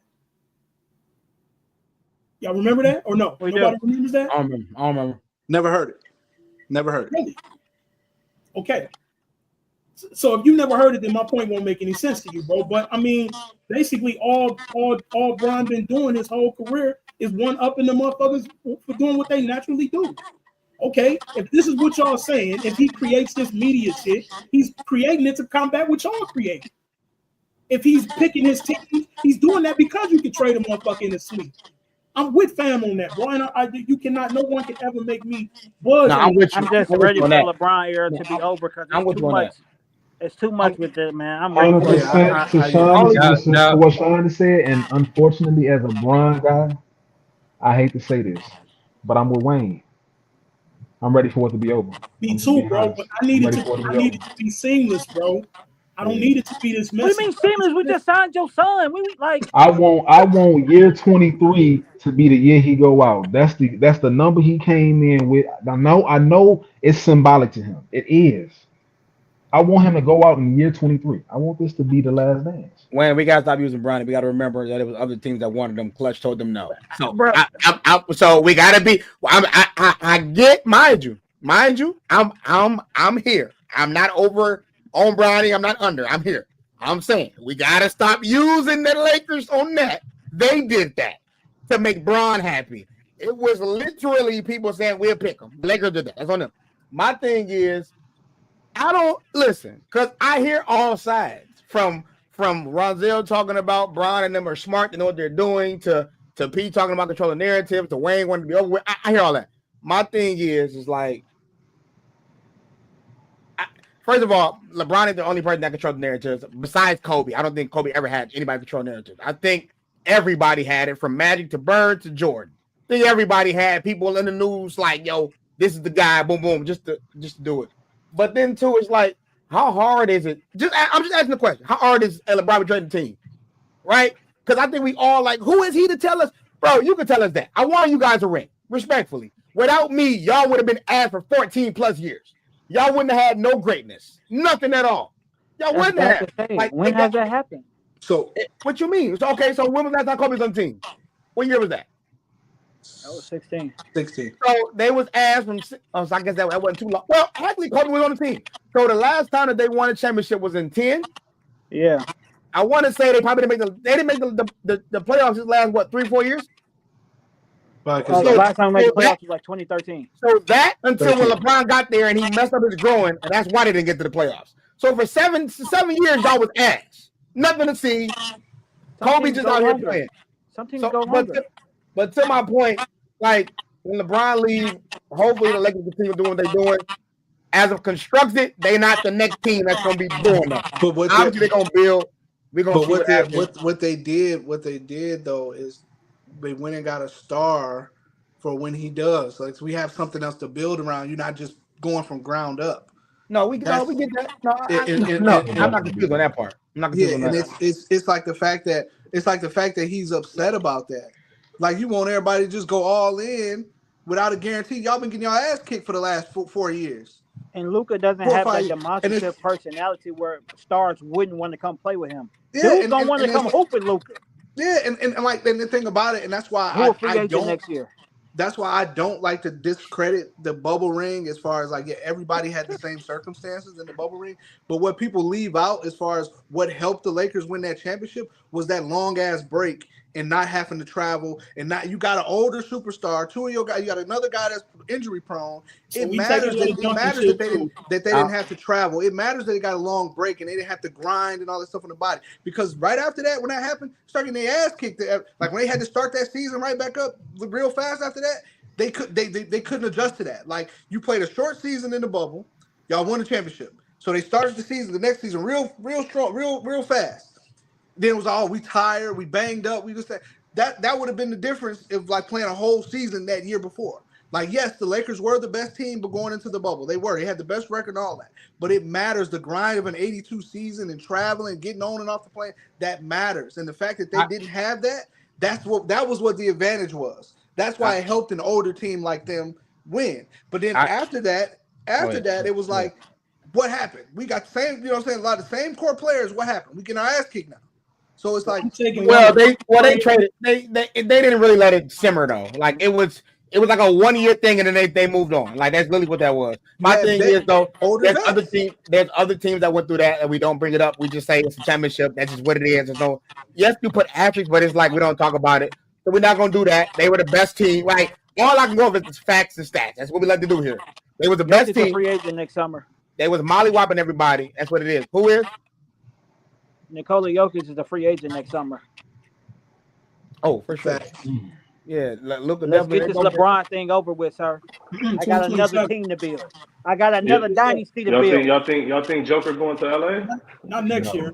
I ain't said nothing. I ain't said it. I don't. So my thing is I'm gonna say no, not off no hating shit. Off of the fact of like that's not my personality, bro. That's just more media. It's just more people I gotta talk to. Like I'm trying to go to my horses real quick. Is it horses out there in goddamn LA? Like I ain't got time. You got ranches out there? Okay. Well, I don't see him going to LA though. Like hey, that's not his personality. I'm cool where I'm at. I don't even want to be talked about when I retire. Like I'm cool. I don't want to be mentioned next to Kareem, Shaq. Just let me stay in Denver, be the best player of all time. Shout out Melo. And I'm cool to die here. Like I'm fine. Hey, one of my sources just texted me something, bro. What they say? And this is I never thought about this. Do you think that Luka and Joker is setting up to play together in LA? Is that why he's not signing the extension? Like, is that what they own? It can look that way. It could be. All I'm saying is nobody saw the Luka trade coming. We wouldn't see Jokic coming either. Yeah, it could be that, but I kind of feel like he didn't not sign the extension just to put pressure on that front office because I think I don't think he liked the fact that they fired Mike Malone, and then also it's like I want to win. I want to win now. So it was like the moves that they made some great moves this offseason. But it's like he wants to pick up. Yeah, he wanted like, man, I want to see what we do before I commit. I want to see what we do. So, but it could be they trying to play together, but shit, they don't. How many chips we get if they team up in the next 2 years? Who's the other cast? Because them two, you ain't gonna get a whole lot of defense. Shit ain't happening, man. I ain't gonna lie though, P. If you anybody though, you not trying to slide over there for that vet minimum? I'm gone. Hey, That's I'm gone. all I'm saying. Unlimited gone. assists. I You getting think a Joker rock? finishes with I that. can see three. How old is Joker? Joker 25, 26? wow, Joker No, like Joker's like 30. 28, 29. Are you 30? Goddamn. Yeah, he up that way. Yeah, he like up late 20s. I can early 30s. I can see two. I can see two if they team up there because I'm not even going. I'm not The even real going. question is: LeBron fans still gonna support the Lakers when he retires? No, we're not. No. Why are we doing that? No, they We're not. Okay, I doing just that. want to see. No. We're I ain't gonna even just gonna so you play know, we're with gonna you. support three I teams. know Mike Simpson ain't. I know Mike might not. We're gonna support He three already teams. wished on that downfall. First of all, I'm not gonna lie, Wayne, and I'm gonna say this now. This is the last thing we're gonna move on. The Lakers fans suck, and respectfully, Giannis, Pete, and Wayne, like it's like you guys are boring, right? When we was in Cleveland, it was like we're not celebrities, we're real people. So we're like clapping things, we're lit. I'm watching the playoff game in LA, and it's just like the celebrities are just like we don't get enough energy from being there. It just I used to live there, nigga. I don't like it. I don't I lie. used to live there. That's how it is. I think that's the Like, LA everybody too personality who they are. cool. People That's too how it is cool. outside in LA. I don't like that. Used to I greatness, noticed. man. I forgot who said that too. Somebody said that on one of the shows, but I noticed that. I'm just watching like the fandom, and it's like it's not. You hear the fans, it's like die hard. We was like That that mean the 2010. team ain't. That mean the team ain't constructed right. Up in 2010. Mm. They were standing up I mean the 2010 team and 09. ain't no Showtime no more. Okay. Or We maybe think they got to be Showtime. excited. They need to be excited. Now these new kids just whack as hell. That's what Hey. they is. Hey, at the Lakers, we done seen the pinnacle. Right. Like We we're know not what that surprised looks if like. we run the ring like AJ, you said, okay, y'all didn't win for 7 years. Those years the Lakers won winning, I was fine because I saw the Lakers win 5 rings with my own eyes. I saw it. 17. I saw Kobe win back to back. I was fine. I'm like, so what? I saw us win the championship. I sent it, Mike. Us being ass right now is fine. Okay. 17. Well, I just want you to know that the Wemby's of the world, that team, they're coming. So any young team, y'all better get y'all mind. And Houston, they down there coming too. Once KD get up out of there, he showed them the ropes. Before you go, my thing is, as long as Jeannie Buss stay there, and if she trying to carry on the legacy of her dad, they gonna always go after somebody huge. Yeah, they always gonna do that. Well, they say regardless the new of who owners, it is. they say that's what the new owners be on. They say the new owners be on that shit. Like when they bought the Dodgers, then they signed like two big names like Otani. What's the guy name? Not a big if you in LA, you gotta do that. Yeah. Wait, the dude who owned the carry, Dodgers if you on the carry, Lakers? Yeah. Come on, Wayne. He getting paid. Come on, bro. You're supposed to know that. Dude got a bag. That's why I'm saying. Wow. That's why I'm saying, bro. It needs to be a little bit more. You know what I'm saying? Yeah. Like, I'm telling you, bro. You can't. Listen. Kobe's my GOAT. That's a personal opinion, right? Definitely wrong. Believe, I love your opinion. That's my personal opinion, but I believe that the greatest basketball player of all time is LeBron James, bro. And I'm a Laker fan, diehard. Respect. When LeBron gone, I'm still gonna be with the Lakers. Y'all gonna have to you didn't see Mike play? Playing for Boston. You didn't see Mike play? Who, me? Yeah. What? 48 years old? Yes. Okay. And this is coming from a man who actually watched. He talking about Michael win That's championship. respect. He actually watched. He didn't like catch no wizard shit. Okay, bro. He didn't watch highlights. Like he was like turning the TV on because there wasn't a lot of channels back then. Championships. I watched these dudes. Fam, we are comparing what LeBron James did is only comparable to a motherfucking organization. What he did only comparable to an organization. Wayne, don't please. We cool right now. We're gonna end it right here. We're gonna so you got the flow, China. We're gonna end it right here. You got the flow. He's only comparable to an organization, bro. This man went to more championships than most. Listen, bro, I don't like to knock the Bulls, but I like to use this as my thing, right? Michael Jordan won. No, P, stay on. P, you better stay muted. No. P ain't gonna say. He ain't got shit to say. I'm muting him. Michael Jordan won 6 rings with the Bulls, right? Right. How many rings did the Bulls win? 6. Okay. Kobe Bryant won 5 chips with the Lakers. How many chips has the Lakers won? 17. All right. You get where I'm going with this? Drop the mic. Yeah. No. You get where I'm going with this? I'm with He you. is I'm with you. only. I will only have a conversation once Bron is gone. Shout We out can Ron talk shit now while he's still playing, bro. But while Bron is gone, I will only compare him to your organization, bro. And this man. What about that last ring LeBron won? Who team was that on? That's it. This man has won more championships than your organization has won. That's it. So no, we gonna simmer in that. I appreciate that, Sean. That's a great point, man. Moving on. No, it's not. AJ, stop it. No, it's not. Whoa. Wait a minute. Hey, credit for losing or winning? No, but that's I mean, my man, the logo. I wish I had the logo. Stop it, man. Appreciate my boy Mike Simpson. Just slide in to the gentleman chat. We lit. Moving on, man. The Milwaukee Bucks came out with a statement, and Pete disagreed because he feel like they've been doing it, but the Milwaukee Bucks came out with a statement and pretty much said that they're going to start building their roster around Giannis being the primary ball handler and playmaker. How do we feel about this? What does this look like? To Pete point, like they've been doing it. My thing is, you're gonna give him more shooters because he needs all shooters. But other than that, he's been getting the ball. What are you gonna bring it across half court now? So let me ask this, because I think maybe I'm looking at this question wrong. Are you guys saying that he always got the ball, or is this statement saying he's going to be more playmaking? Like he's going to be the guy looking. He's going to be on some triple double shit now. We no longer going for 30, 15, and 4. I feel like go ahead. Playing through him is playing through him. If that look like scoring, if that look like you need to facilitate, that we going through. You touching the ball more than anybody on the floor, bro. I think his next level is going to be the assist though, because nowadays it's looking like getting those extra points, obviously adding on to your stats, is looking like it's more helpful, like the Lucas, the Jokers of the world, the LeBron James. So I don't know. PP, what was your thoughts on this though?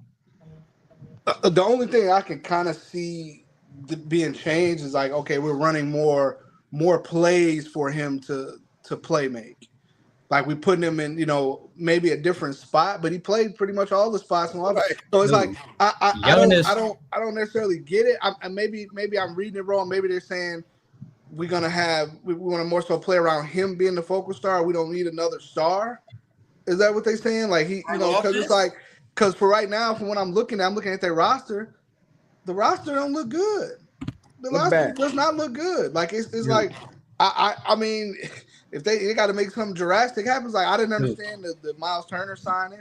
I do understand signing Cole Anthony, the younger Brook Lopez. Cole Anthony ain't never been a starting guard in the league. He ain't never started. He's always been a sixth man. So now you're going to start him. But he's not a real good playmaker. He's more of an off-ball point guard, smaller, basically a small 2 guard for real. I mean.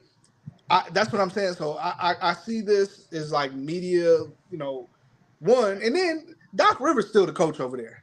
When has Doc Rivers ever adjusted any damn thing? Doc Rivers is crazy.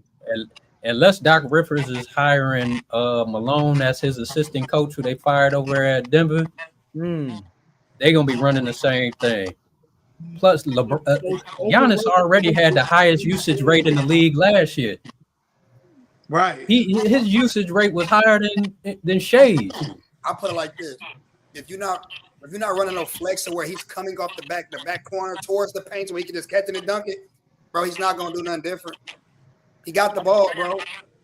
I feel like the Bucks are at the mercy of Giannis right now, so they're gonna say whatever to please him.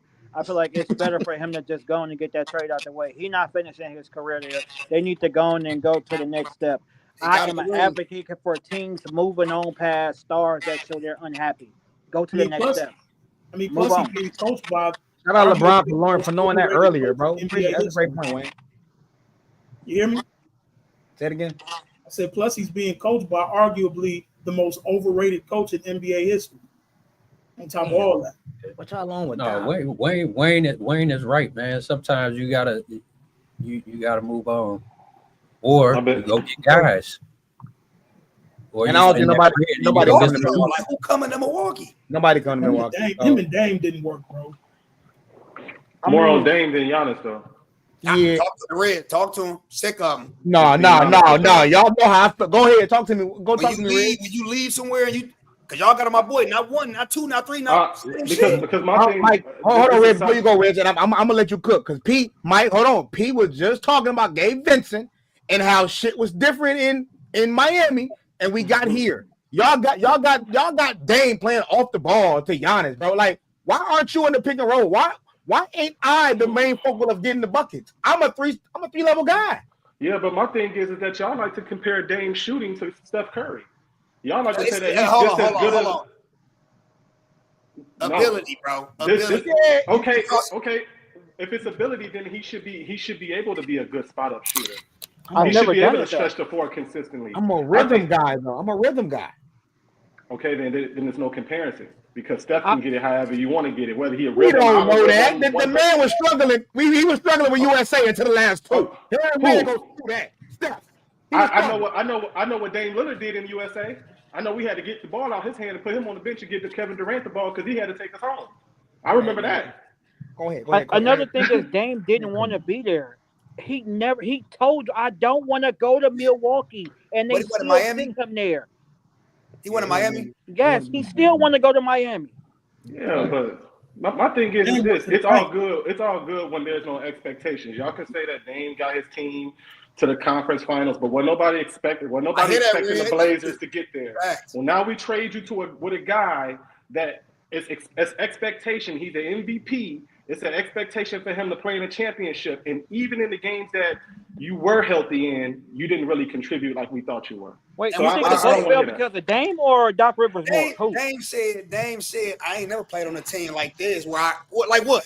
Man, he was taking pictures. He said, I ain't never took a picture like this. He said, I ain't never took a picture like this. Mike, Reg, who you saw more, Doc Rivers or Dame? Reg, you talking to me? Most definitely Doc, because I think he's one of the worst coaches. So. Do we forget Adrian Griffin had the top two in the East? Overrated as shit. Do we forget they was rolling? Do we forget they was rolling top two in the East? Before they got rid of Adrian Griffin? Do we forget this shit? Even if y'all would have made it to the play, even if y'all would have made it to the finals, y'all would have lost in 4. Dame was looking good. Like let's stop this. And we remember. Why did Griffin get fired? Because that was the consultant coach. That was the plan the whole time. He was the consultant. They brought him in off of status, bro. Like, come on, man. He's probably holding us accountable. Yeah, bro. Somebody need to give Doc Rivers a haul. That's a great point. I think it was actually what? I think it was actually a post about that. Like Doc hold people accountable, and Giannis wasn't. I mean, Adrian was hold people accountable, and Greek wasn't with that. That's what I remember a report about that. Greek wasn't with that, so they got him up out of there. That's a Greek ass gig. Well, I'm second in the East. What we talking about? Like, Dame was playing well. Giannis is playing well. Bobby was doing his thing. The team was rolling. So I'm just hoping it's more of a Giannis is like he's just strategic with it. I think if you just look for guys because they're packing the paint every time he drives. Guys just got to make shots. Bro, he better get him out of there, man. Ain't nobody coming to Milwaukee, bro. No. I get that. I'm talking about for this year. He gonna be there this year. I mean, what the deadline over with for like? Is the deadline over with for getting him? His best bet, I'm being honest, his best bet, if you want to win now, his best bet is to opt out and take his ass to Athens, bro, and then come back after this season, bro. Where? Oh, shit. Go to the crib, bro. I will force that trade to the Knicks. He needs to go to New York. I'm putting my stars in big cities. Send him to New York. How you feel about the Nazis, Wayne? Who? The Nazis. Now that's a make a wish. He's a better Bronny James. Every time he came in the game, he did like no. Bronny scored more than him. Bronny scored more than him. Dude came in the game tweaking. Did you see the Grizzlies? Hey, bro. Hey, hold on, bro. Hey, forget the crowd cheer for Bronny. That's the cheer for himself, bro. Like he was wilding, bro. They were down 25. He came in and scored and was like, "Hey, bro, we're not doing that." He had like a buzzer beater going into the corner. Just like I mean, just how the Lakers signed. Dude, I'm not gonna keep slandering the kid, but the Bucks had to do that to keep Giannis happy. They're at his mercy, and it's why they should trade him because now I got to sign your brother, your other brother who don't have a chance of being an NBA player. Let's move past this, dog. I'm not being that mercy for no player. I'm sorry. How many times? We can't move past everybody. The league ain't got that many USA players that can hold it down. Wait a minute, you said you hating on Bryce too? Who? I wasn't talking about Bryce. I was Hey, talking about Giannis' other brother that played up in Milwaukee. He was hey, Sean, if he's talking like I was this talking about about Bronny, Coasted, who played for the Lakers. I would hate to hear what he got to say about Bryce. If he's Hey, talking like this about Bronny, I'm a James family stand, and I stand on Bronny is way better than Bryce. So it is what it is. Yeah, Bronny better than Bryce. So But I ain't gonna say that. moving on to our second to last topic of the night. It's gonna get heated in here, y'all. I got some shit to get off my chest. Bleacher Report dropped the top 100 basketball players of all time. I'm gonna let the panel give off their thoughts, dislikes, who they think is too high, who they think is too low, what don't make sense. Fellas, what you guys think? I sent it in the chat. If you guys didn't see it, you can kind of go ahead and scroll through. What you got, Eddie? I know you had some early. Eddie, you got anything? I mean, I'm look, you talking to a guy. I'm gonna be honest with y'all. I've never been a Kobe guy. I grew up in a household with a brother that was 1 year older, and he was the Kobe guy. I was the Iverson McGrady guy. Right. So, but to see the disrespect Kobe is continuously getting, being left out of the top 10 when he really should be at no less than top 5. Like, come on, man. At some point, we got to stop this. Well, I am not putting Steph Curry, Wilt Chamberlain, or Larry Bird over Kobe.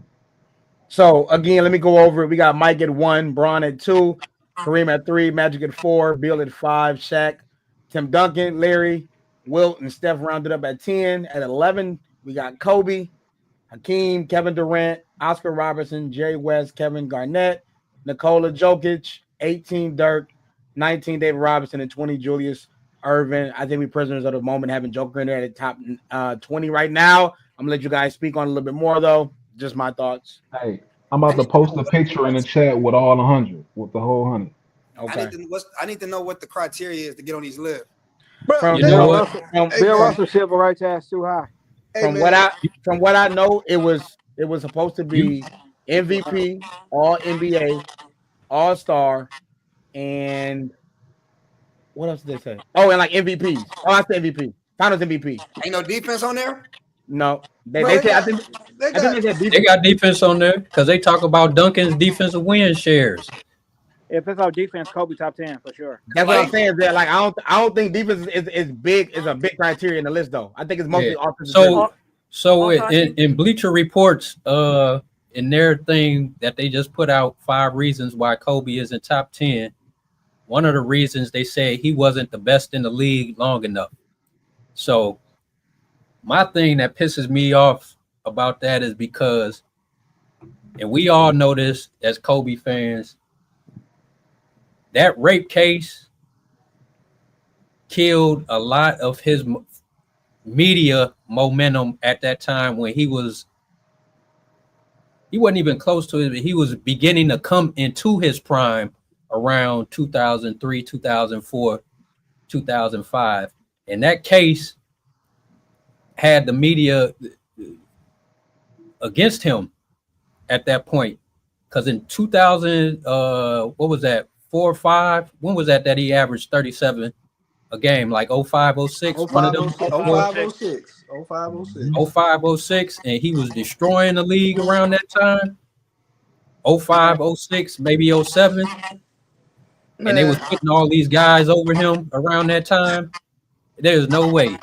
The Kobe disrespect is one thing, but I'm looking at this list, bro. As much as I liked him, Chauncey Billups is not a top 100 player. Draymond Green is not a top 100 player. Can we stop? We're not. You can name 99 players better than Draymond? Yes. Not better than Kobe. God damn. Bronny James. Like, hold on, man. Like, I'm looking at this list. This is wild, bro. Like, hold on, man. Do I see? I'm looking at. I'm just going from 100. Wayne, is Kyrie better than him? I don't see James Worthy on this list. Huh? Is Kyrie better? James? I don't see James Worthy on this list. That ain't much. Yeah. Where's Kyrie ranked on the list? Kyrie is 70.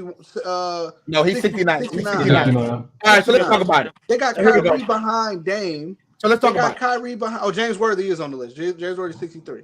They got Kyrie behind Paul Gasol. Yes, absolutely. Let's Behind Paul Gasol? Absolutely.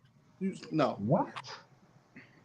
They got Kyrie I would say Kyrie so. behind Ray Allen. Hold on. Huh? To Wayne's point, I would say I think Paul Gasol got more accolades than Kyrie. Are y'all talking about just aesthetic or you talking about accolades? You mean as the number 2, Paul Gasol definitely better than Kyrie. Yeah, Paul Gasol was in the runner-up to be the Finals MVP for the Lakers in 2010. So yeah, I'm taking Paul Gasol. But Kyrie was a runner-up to be Finals MVP in 2016. I mean, He was. I'm just way more stats. Averaging 27 a game in the finals. He was. I'll say this to P point though. And this is help me understand this, y'all. It says now I guess the All NBA is crazy. I know Kyrie didn't have that many, but Dame has 9 All-Stars. So does Kyrie. Dame has 7 All NBA. Kyrie got 3. But to me, Kyrie a champion. He hit one of the biggest shots of all time. The team award. And also we gotta like the same thing with Kobe with the media. The vaccine thing hurt Kyrie. That's why they didn't put him in the top 75. But even with this, like we talking about Paul Gasol and Kyrie Irving, right? Paul Gasol was a what? 6-time All-Star, it says? A 6-time All-Star, 4-time All-NBA, right? Kyrie Irving was 9-time All-Star, 3-time NBA, Rookie of the Year, All-Star Game MVP. If you want to put all the accolades, he was a champ. Like, come on, man. Like 3-point contest champ, all that. This is crazy. Like, it's crazy, and I feel like I do feel like a lot of this these lists and stuff like this is like rage bait.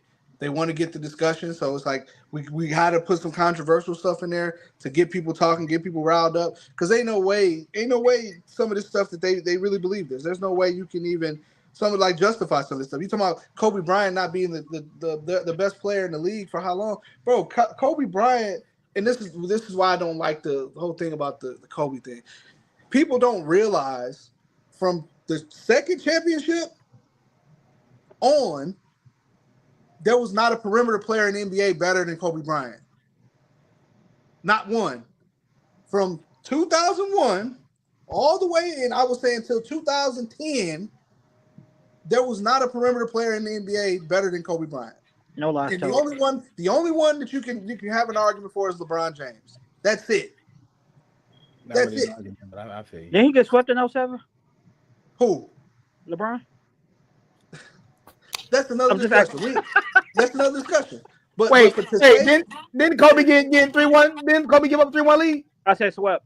Oh, I said 3-1 lead. He did. But that's what I'm saying. It's like we disrespect, some of these greats and some of this stuff. It's like, bro, to have one of the most disrespected, and I'm glad they got this right, one of the most disrespected players ever, and I've been seeing it, is Kareem. And I'm glad they got that right, because Kareem ain't should never be outside of the top 5 ever.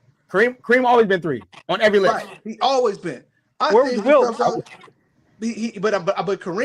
Kareem is the one that I feel like he gets disrespected as far as people don't like the aesthetics. Because Kareem Abdul-Jabbar, being honest, he dominated, like not just played great, dominated on every level that he ever played at. They had to change the rules for Kareem. Mm-hmm. Like Kareem, there was no, like before Kareem, like when he was in college, they had varsity and freshman teams. His freshman team beat the UCLA one. They was like the champs, 3 years in a row before he got there? His freshman team beat the champs. And then that change was like, no, everybody should be able to play at that level. As a freshman, you should go be able to play here. When Kareem played, just didn't dominate. Paint and block the shots. Is that Kareem era? When he played, you could just stand in the paint and block that. Like, no, that's more so Wilt. That was Wilt. But with Kareem, like, what he got? How many championships did he win? 5 or 6? 5. But 6 Kareem MVPs. just wasn't a scorer. He just wasn't a scorer either. He did everything. Block shots, rebounded, high free throw percentage. It's but bad. When it comes to snubs, a person who, shout out to Quan, he ain't here, but I'm shout out to him. The person that always got disrespected was Dwayne Wade. That's who I felt, and I'm glad that they bumped him up to 23. If I'm not mistaken, I probably can't be. I think he was always around like the 40, 43, something like that. They got it right. Moving Dwayne Wade up to 23 is what I'm talking about. Larry Bird, get the fuck on. Okay. Who can I see a list? Who from 15 to 20 that's in front of D Wade? I was can just tell you. about I'm to looking say at it. that, Hold on, Flagg. wait. D Wade is 23. And In he front should of be D 16. Wade is Karl Malone, Moses Malone. Didn't Malone do a little case? Didn't he have a little case too? No, he did, but Around it that wasn't time, it was publicized. acceptable though, It Mike. came out way after his career for real. But hold on, wait. You got You Karl heard me Malone, there. Moses Malone, Julius Erving, David Robinson, Dirk, Joker, KG, Jerry West, Oscar Robinson, Kevin Durant, Hakeem Olajuwon, Kobe, Steph Curry, Wilt, Larry Bird, Tim Duncan. Tim Duncan is not 7. Shaq. He definitely top 5. Bill Russell. No. Tim Duncan? He's top 5. No, he's not. Why? Who They had KD over D Wade. Who's accolades better than his? Tim Duncan is not, bro. Tim Duncan, like I said Who's earlier. accolades better than Tim Duncan? Tim Duncan. Name another superstar on this list. Name anybody on this list that's either in front of him or behind him, from all the way to damn near. I can go to damn near 40, right? That was the number 1 option on their team, and they averaged under 20 in their championship years. Tell me, somebody. Bro, he was a 15-time all defensive player, bro. Yeah, you can. That's fine. But what the people that they're saying that he's better than, a lot of them played defense, and I had to go get 25. I didn't have the coaching and the structure and the team around to where I could basically play possum all game and play defense, and I maybe score 10, and then I can come alive in the fourth quarter and score 15 to 10 points, or 10 points and have 20, or I could basically coast on the offensive end, and then I can you know what I'm saying, kind of play all the defense. Everybody on that list had to play. I had to play both ends. I couldn't. Like, Tim Duncan gets too much credit. Tim Duncan was really good. Tim Duncan, and the reason why, and I'm going to say this, I'm going to say this, and I don't know how this is going to come off, but Tim Duncan, like guys like, and how can I say this? Cornball brothers like RG3, they get more credit. They get bumped up in the media's eyes, and a lot of those people that because they date the people that look like them. Well, I don't think Tim Duncan date nobody that look like them. And they blend in with the people that look like them. And Tim Duncan is a product of that. Because Tim Duncan, there was nobody that you can say gets away with. It's like, bro, the man was putting up Carlos Boozer numbers. But because they were winning, it was okay. And nobody was talking about, hey, when we playing in the finals, we got Tony Parker carrying us, scoring all the buckets, or Ginobili scoring all the buckets. Like it's a difference. It's like, yeah, you made some clutch plays, but I wasn't allowed, like a Shaq. I wasn't allowed to give you 17 and 9, and I expect the team to win. If I do that, I had a bad game. We probably got our ass kicked. So do I get credit for my IQ? You do. But to put you as a top 10 player, was Kobe Bryant? Okay, what year was Tim Duncan better than Kobe Bryant? I don't know about better, but he averaged 19 and 10 in the regular season over a square and 20 and 11 in the playoffs. That's not possible. Okay. What awesome though? Okay. What did? Okay, give me another power forward. What did Karl Malone average for his career? AG. But no. What did Karl Malone average for his career? In what? Regular season or playoffs? Period. Either one. But this is my thing though. 25 and 10. But that shit didn't get it done. You didn't that shit. Like, didn't get it done. Part of it was that he won. Jordan won't let dudes win against him. You ran into the goal. But what I'm saying, he definitely was. It was smacking him before he got there. What I'm saying as far as with the Tim Duncan point, Tim Duncan, you were allowed to basically coast. That's just like, hey, I don't have to come out here and carry the team tonight because we got these other guys. We got a system. It's like, well, I can do what I can do. No, that's what they was doing. Wait, hold on. Let Reg get in here. Go ahead, Reg. He had one playoff run, or maybe 2, where he dominated in the playoffs. Yeah, the only thing I disagree with P on is just the fact that I think that what you kind of alluded to earlier is where we not giving Tim Duncan his credit is that Tim Duncan was a defensive system down there, bro. Like, it wasn't like what allowed Tony Parker and Manu Ginobili and those guys to have all that freedom on the perimeters, that they had him back there and he was smart. He was always in the right position. He was always making a weak side block. And he did it for what they say, 19 straight seasons, bro. Like you can't 19. fake 15 all NBA defensive appearances, you know. And then on top of that, even in his prime, how many big men in their, I mean, when they're getting old, can still contribute? And it's because he was fundamentally sound. He knew where to be. He knew. You know, he had IQ. He knew how to make the right pass. I can't say that about a lot of big men.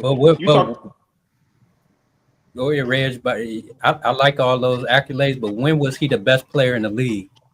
Oh, see, I'm just saying. I know he got the MVP. Yeah, I agree with you. I agree with all them things. But when you have him above Kobe, you have him above Bird, you have him above Wilt, Steph.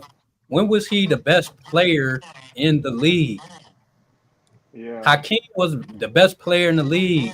Kobe has been the best player in the league. Steph has been the best player. Wilt, Bird, everybody below Duncan has been the best player in the league with just as many accolades as him. Maybe not defensively, but just as many other accolades as Duncan. And I like Duncan top 10, just not above Kobe, not above, and not even above Bird. Yeah, that's what I'm agreeing with you, Zell. Basically, what y'all saying is Tim Duncan was a role player. Hold on, No, he wasn't a role player. He was the MVP.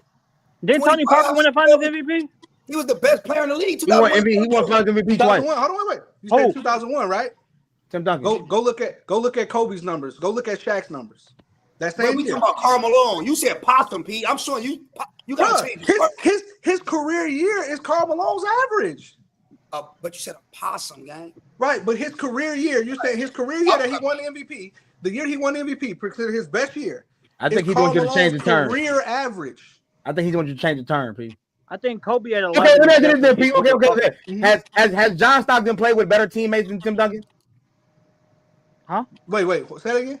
Has Karl Malone played? I'm sorry, has Karl Malone played with better teammates than Tim Duncan? No. So to people's point, he got to share. He got to share the pie. Like Karl Malone had to score the ball. Karl Malone had to rebound. Karl Malone had to do what he had to do. Tim Duncan, on the other hand, we drafted a Ginobili and made him. It's the same. Hold on. But my thing is, you discrediting me for being on a good team. Right. Like, what you telling me? So hold on. So then, if I don't let Pop say, "Hey, we're gonna let Tony here be him," and I lose like a Karl Malone, you're gonna say, "Well, you had 35 and 15, but it didn't amount to shit." Like Karl Malone changed his playing style, they still lose. But what I'm saying as far as the Tim Duncan thing, so it's two things with Tim Duncan. One, a lot of people don't realize, bro, they tanked. They had almost a 60-win team, and they tanked and lost on purpose and drafted Tim Duncan. He was drafted to a team that was top of the West. For one, kind of like they did it again. It was even worse what happened with Cooper Flagg.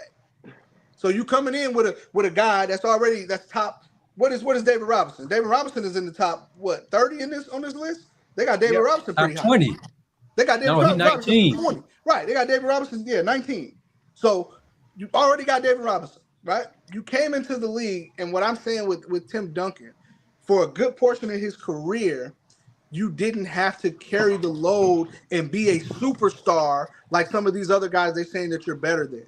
Like, for example, when we talk about Larry Bird earlier, I think Larry Bird is a top 10 player. Because Larry Bird, that team, that Celtics team, we talk about how good they got all these Hall of Famers. Them guys wasn't Hall of Famers before Larry Bird got there.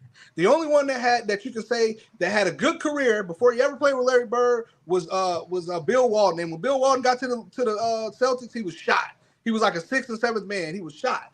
Everybody else was either drafted by them or got traded to them that played decent in other places. Does the program matter? For example, Dennis Johnson was their point guard. Dennis Johnson averaged for his career 14 points and 5 assists. But because you played on the team that won all these championships, all these finals appearances, you made the Hall of Fame.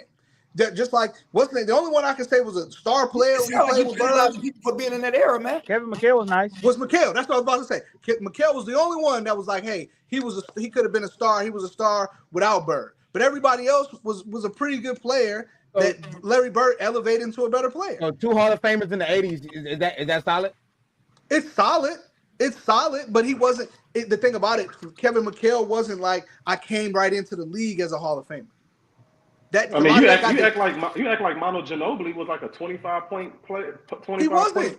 He wasn't. He averaged 13 points for his career. That's less than Dennis Johnson. You're right. But what I'm saying is, for Tim Duncan to average, for the most part, 17 and 10. I told you it was 20, man. For what? For his career. For his career. But I'm talking about a lot of these years. Like, for example, he played 19 seasons. Let me get another 19 season first. I get that. But if you go look at some of these years that they were winning, that they still were winning.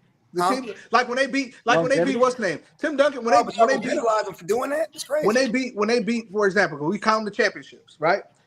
This is where I come with that. So why don't we discredit when Tim Duncan won the ring with Kawhi, but we discredit Kobe for winning with Shaq? Who does that? When Tim Duncan was putting up 13 points in the finals and Kawhi, you know what I'm saying, was the finals MVP, why don't we look at that the same? Because Kawhi was guarding the best player in the fucking NBA for the past 19 years. Okay, and Kobe was averaging almost 30. So it ain't like he the first one. Right, but we discredit one and don't discredit the other. I ain't gonna say we. That's an argument that you got to talk with. I said stop being in them locker room chats, man. No. That's a criteria. Nobody on here thinks like that. That's what we're talking about on this list. That's what the criteria on this list that they. He ain't talking to us, Mike. He's talking about just. But we came from Tim Duncan being a possum to Kobe to. I don't know what but I'm just saying. See, I think Mike wanted to change that word, bro. Can you admit that I was stuck on possum. Tim Duncan was too high. He didn't put it this way. I ain't gonna say playing possum. He didn't have to be a superstar all the time like all these other guys did. That he's better than. He didn't have to be a superstar like they did. Why can't we move Larry Bird to 11? Why? Why can't we move KD, Steph, KD and Steph? Kobe top 10. Steph was getting taken out on defense possessions in the NBA Finals. That never happened to Kobe.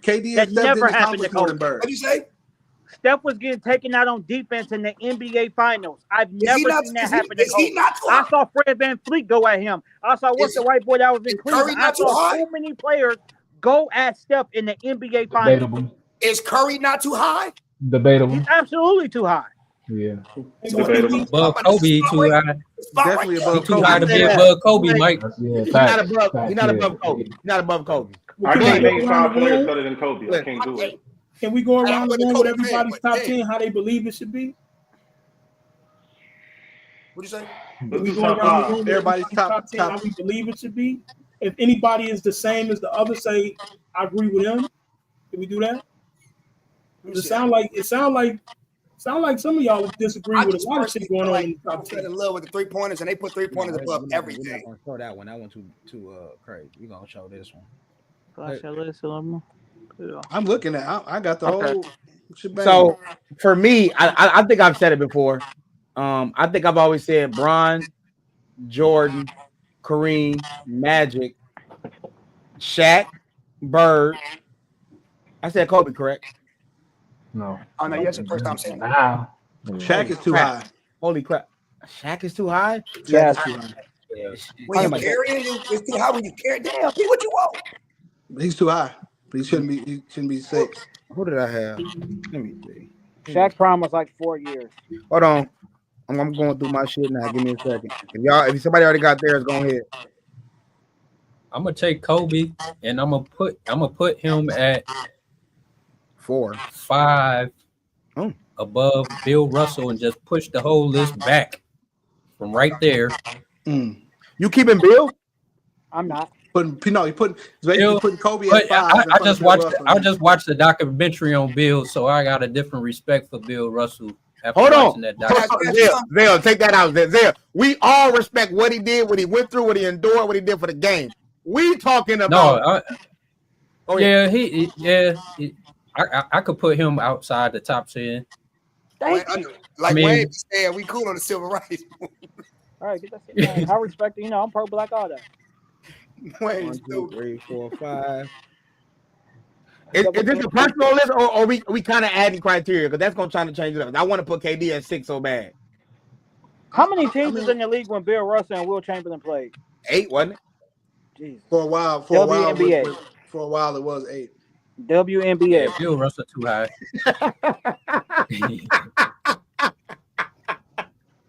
Hey, yo, he bad. Wayne bad for 2 weeks, bro. Wayne bad for 2 weeks. He's bad for 2 weeks, bro. You can't say that over here, bro. That's you get flagged for shit like that. My bro. bad. Respect the ladies, man. I like Caitlin Clark. It's like I love Will because I love his aesthetic, but it's like Oh yeah, if you leaving it on the court, Bill Russell is too high. Like to put Shaq Overall- in front of you got Shaq in front of man.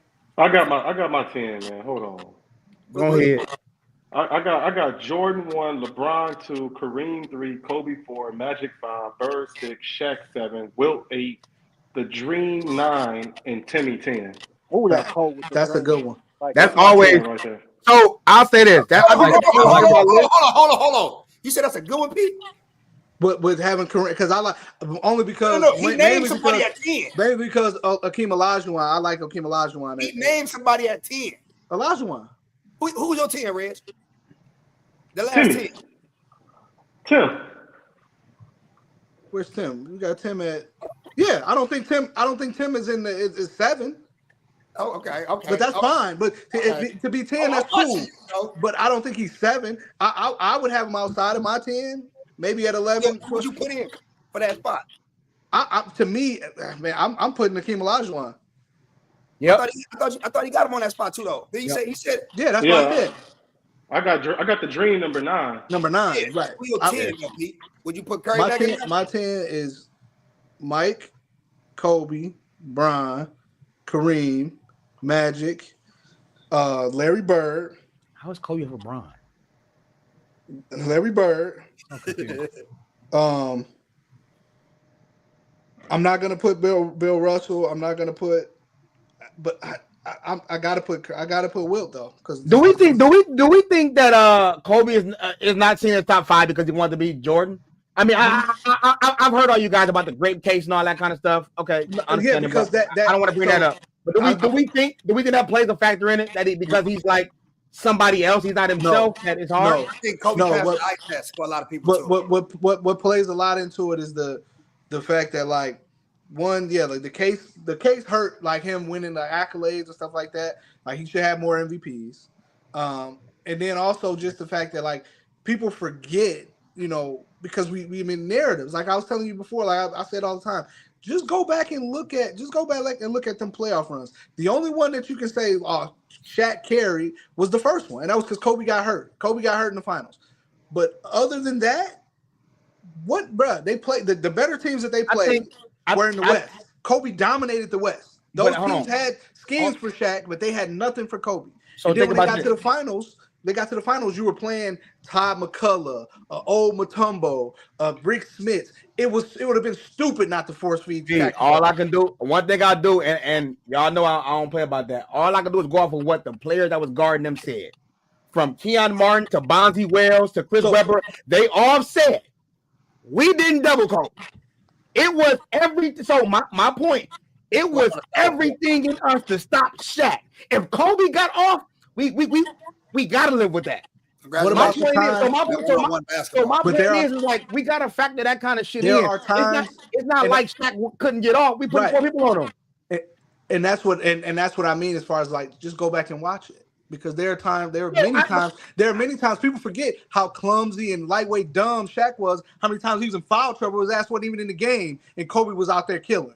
And Kobe was out there carrying them in the playoffs. People forget that part. People forget the part how many times you got a stupid ass foul, now you got 4 and 5 fouls, and you sitting over here and you ain't even in the game and Kobe is dominating. And Kobe so we forget about that. That's why I think like you gotta actually see it. Because it was like I remember seeing it. I remember seeing like, even in the finals he got hurt. You in foul trouble. Kobe carried us against the Pacers, or when we playing the Kings, you ain't even out here, or we got to take you out because they're fouling you on purpose. Hold on, listen, you can't make a free throw. This is what I'm saying, though. Like people forget that. This is what I'm saying, though. I think you're looking at it from a standpoint of Kobe's getting off. Now he's getting trapped.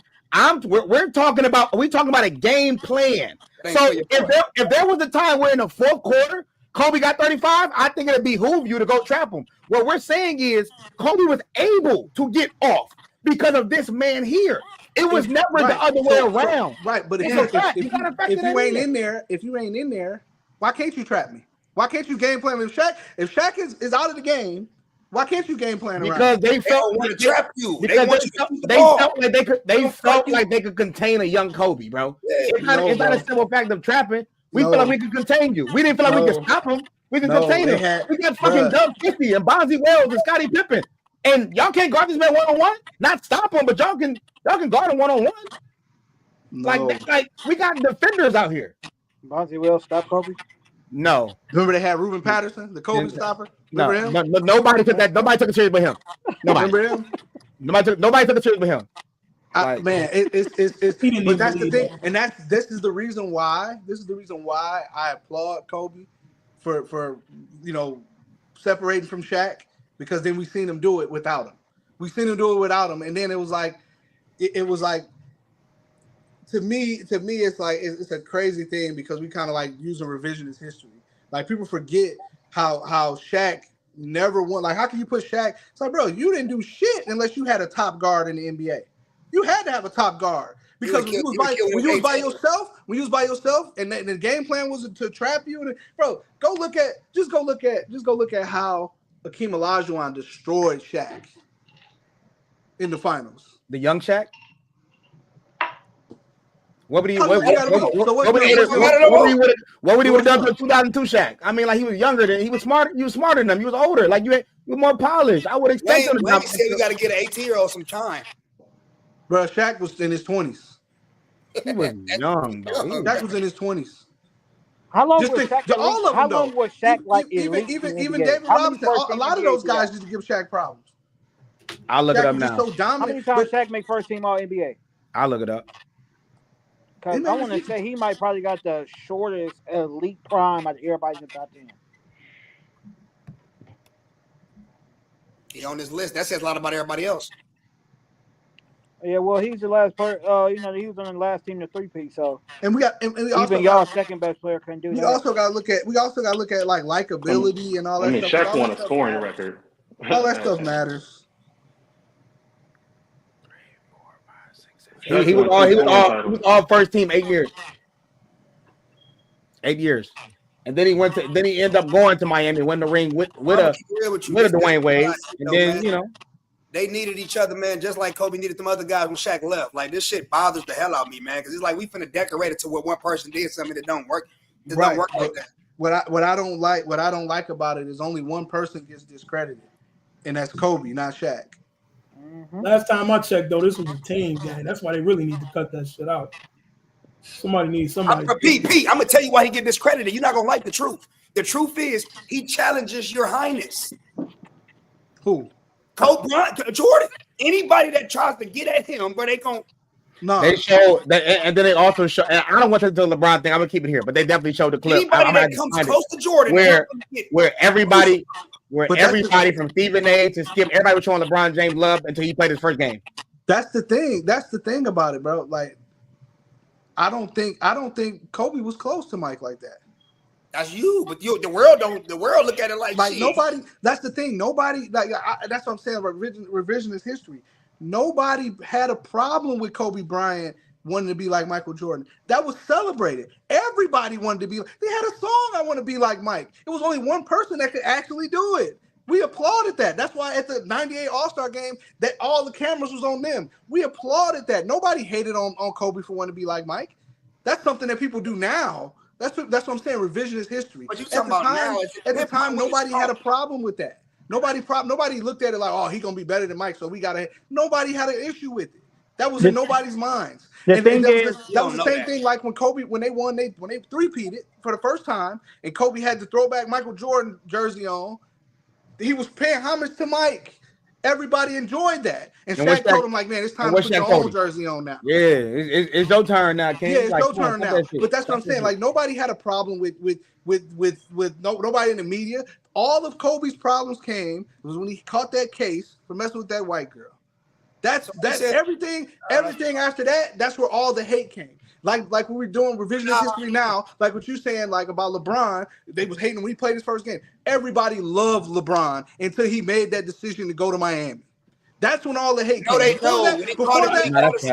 when he called himself before that, king, majority of the hold on, y'all. I don't want to take away from the conversation again. Like I understand it's a great topic, but I don't want to take away from it. Wayne, would you have something to say? No, I was just listening right now. I think the LeBron hate was more his. I think the LeBron hate was more his teammates. Right. The team he was going to with Cleveland, not the media. Bro, they didn't like the fact that he called himself the king. As a little dude, you coming to talk about you the king and ain't even did shit. Right, but that wasn't a media thing. Player, you talking about the players? The players. I'm saying, but after the players started saying it, the media ran. Who was the first one to say that? Say what? That they like he called himself the king, and like bro, that didn't start that came with 10 years ago. Ricky Davis, and they got his ass up out of there. But it wasn't a media thing. I'm saying like the media in general, they love LeBron. All of the negative media came when he made that decision to go to Miami. You're making my point that I had earlier, Pete. Mm-hmm. They created that shit when he went to Miami. No, but he created that. You have to. No, he didn't. He made a statement, and the media took it. Okay, you can say that, but the thing about it was that you did something that nobody else has ever done. So yes, it's gonna create some type of reaction. A narrative? To everybody else, huh? A narrative? It's gonna create a narrative. No. What you did, and people kind of forget it. You set up there, and we can get into it if you want. You first of all, you set up the lie. You set up the lie. You already had this made up. Like, hey, we got together in the summer, and hey, this is what we finna do. But then you got up in front of the camera. But he said man, this. Mike, that's why I fuck with you, Mike, because that's how I be feeling, bro. That's how I be feeling. He didn't say that? I don't. I ain't gonna, hold on, Mike. I'm getting to you point. Like the reason why I hate kind of bringing up articles and shit, bro, is because I don't believe most of them motherfuckers. I understand you can say it was reported when it don't go with what you're saying. But okay. It's not about it's not a LeBron thing. It can be about anybody. I'm not believing every report on Kobe, every report on Jordan. It's like. Damn, let's even come out and say it. Cut that part. Okay, not even with that part. Then what you did was you said, I'm gonna hold a press conference. And people don't even know, it because I have a memory like an elephant. You did the Kobe Bryant thing. That was a Kobe Bryant quote. I'm taking my talents because when Kobe Bryant announced I was going to the NBA, I'm taking my talents to the NBA. I've taken my talents to South Beach, right? You did that. And the reason why I know that it was a lie is because you literally said, and you can find this, you can look this article up right now. You literally said the year before that in Miami, you said, in Cleveland, you was like, you know what? I'm going to change my number from 23 to 6. Because I don't think, out of respect to Michael Jordan, I don't think the NBA should retire number 23. Nobody should wear number 23 but Mike. We should look into doing that. But the real reason was, I know when I go over here, 23 is already retired. Pat Riley retired it for Mike. I can't wear 23 over here in Miami.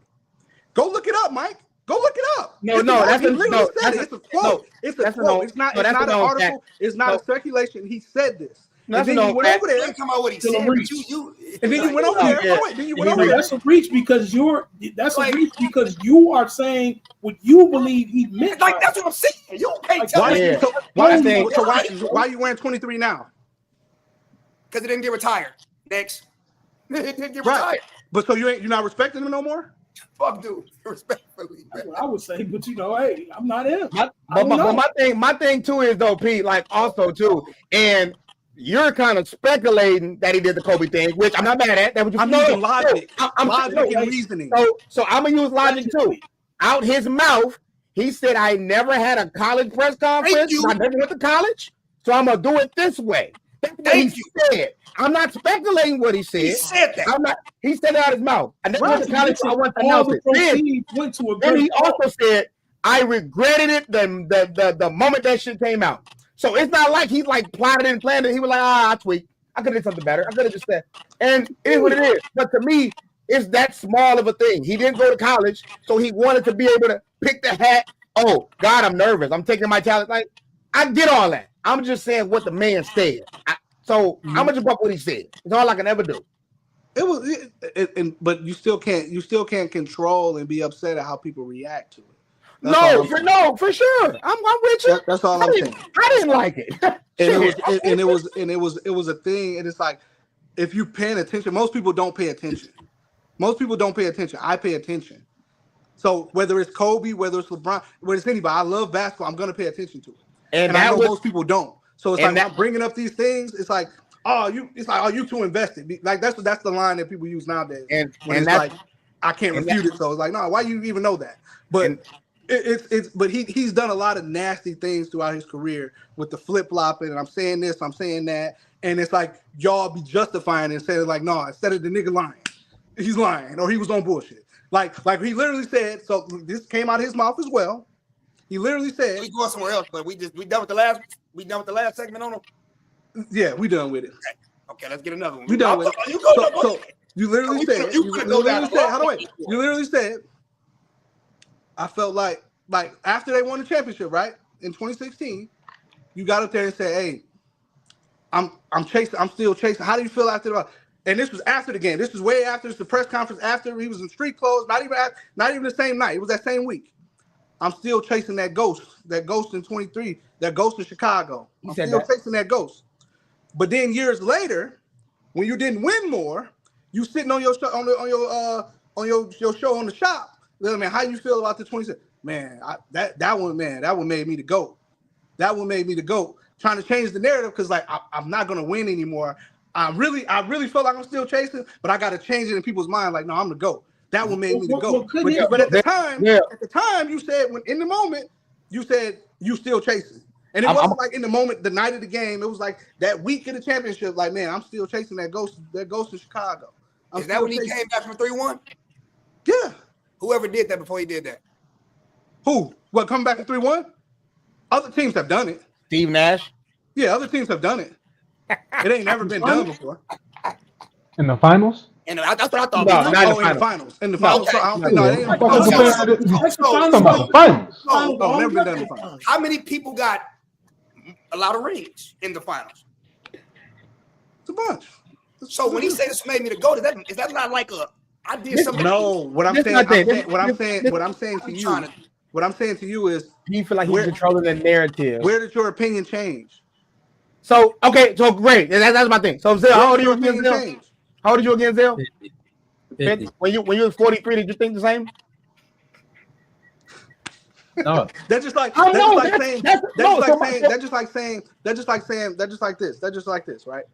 That's just like Isaiah Thomas at the time. I didn't get to play because of one boy said don't play. That's just like Isaiah Thomas at the time. In 89. Woo! In 89. Hold on, wait. That's just like Isaiah Thomas. There's clips of Isaiah Thomas saying in 1989, Michael Jordan is the best basketball player I've ever seen in my life. I ain't never seen nobody like 23. I ain't never seen nobody. He's the best I've ever seen. 1989. And then now, you're saying, in 2025. No, and then now you're saying Kareem was the greatest. When Kareem ain't played another game after that to change your opinion. Because you slighted me, bro. You the reason why my exactly.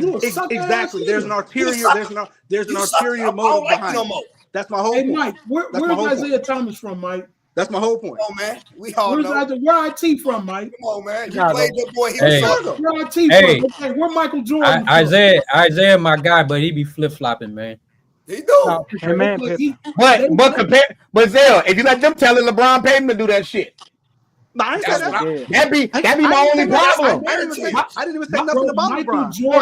I'm talking about what he said about Mike and Kareem. Marcus, I'm just talking about narrative.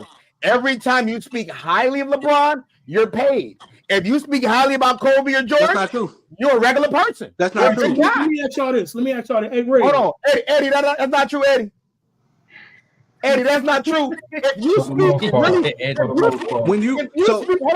Pete. If you speak very, very high, if you change your mind, they're paying you. They're paying you. But if you end up changing your mind, saying, "No, they're my Kobe or Jordan better," it's okay. You got smarter. You got smarter.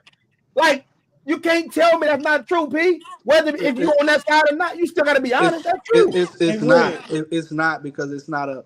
If nothing has been done, that's why I want to know. Like, if nothing has been done, like if I say, like, hey, both of these players is done playing. They done. They neither one play another game. And I'm gonna break it down for you. Better than this one because of X, Y, and Z. I'm gonna break it down for you. Hold on, wait. And then I just change my mind and say, no, I think this one play. I think you should be able to explain where did your mind change at? P. What changed it for you? I'm gonna break it down for you. I'm gonna break it down for you. I'm gonna break it down for you. And this is just us. I'm talking about what the media will do. Who's better out of Magic and Steph right now? That's Who's better. Yeah, whatever. Top five. I think Magic is the greater player. So what I'm saying is, when he's done, they're going to say Steph is. Steph ain't did nothing. Steph can lose. Steph cannot win another fucking ring. He cannot. Nothing changed. The only thing that's happened is you're now done. We're going to respect the greats while you guys are still playing. That happens all the time. We're not going to put you in front of somebody who's still playing. That's disrespectful. You telling me Kevin Durant not going to be top 10 when he does? We're allowed. We're going to see.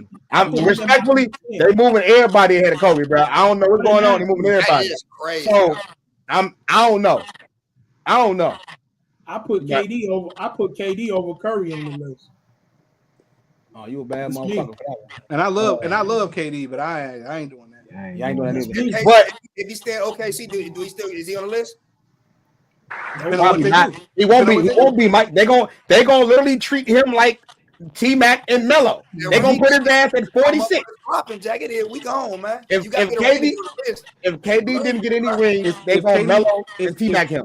If Kevin Durant wins a championship with this Rockets team, he's in the top 10. If he wins a championship with this team, he's in the top 10. I'd agree to that. I think the fact that he went to the best. If he don't, he's not. Undisputed top 10. I'd agree with that. Before we move on, let me look at it one more time. I think he already up there. He's gonna push Wilt out. He's gonna push Wilt out. Nope. I'm not saying no. Listen, I never use me. I'm not saying I will. They are gonna push Wilt out.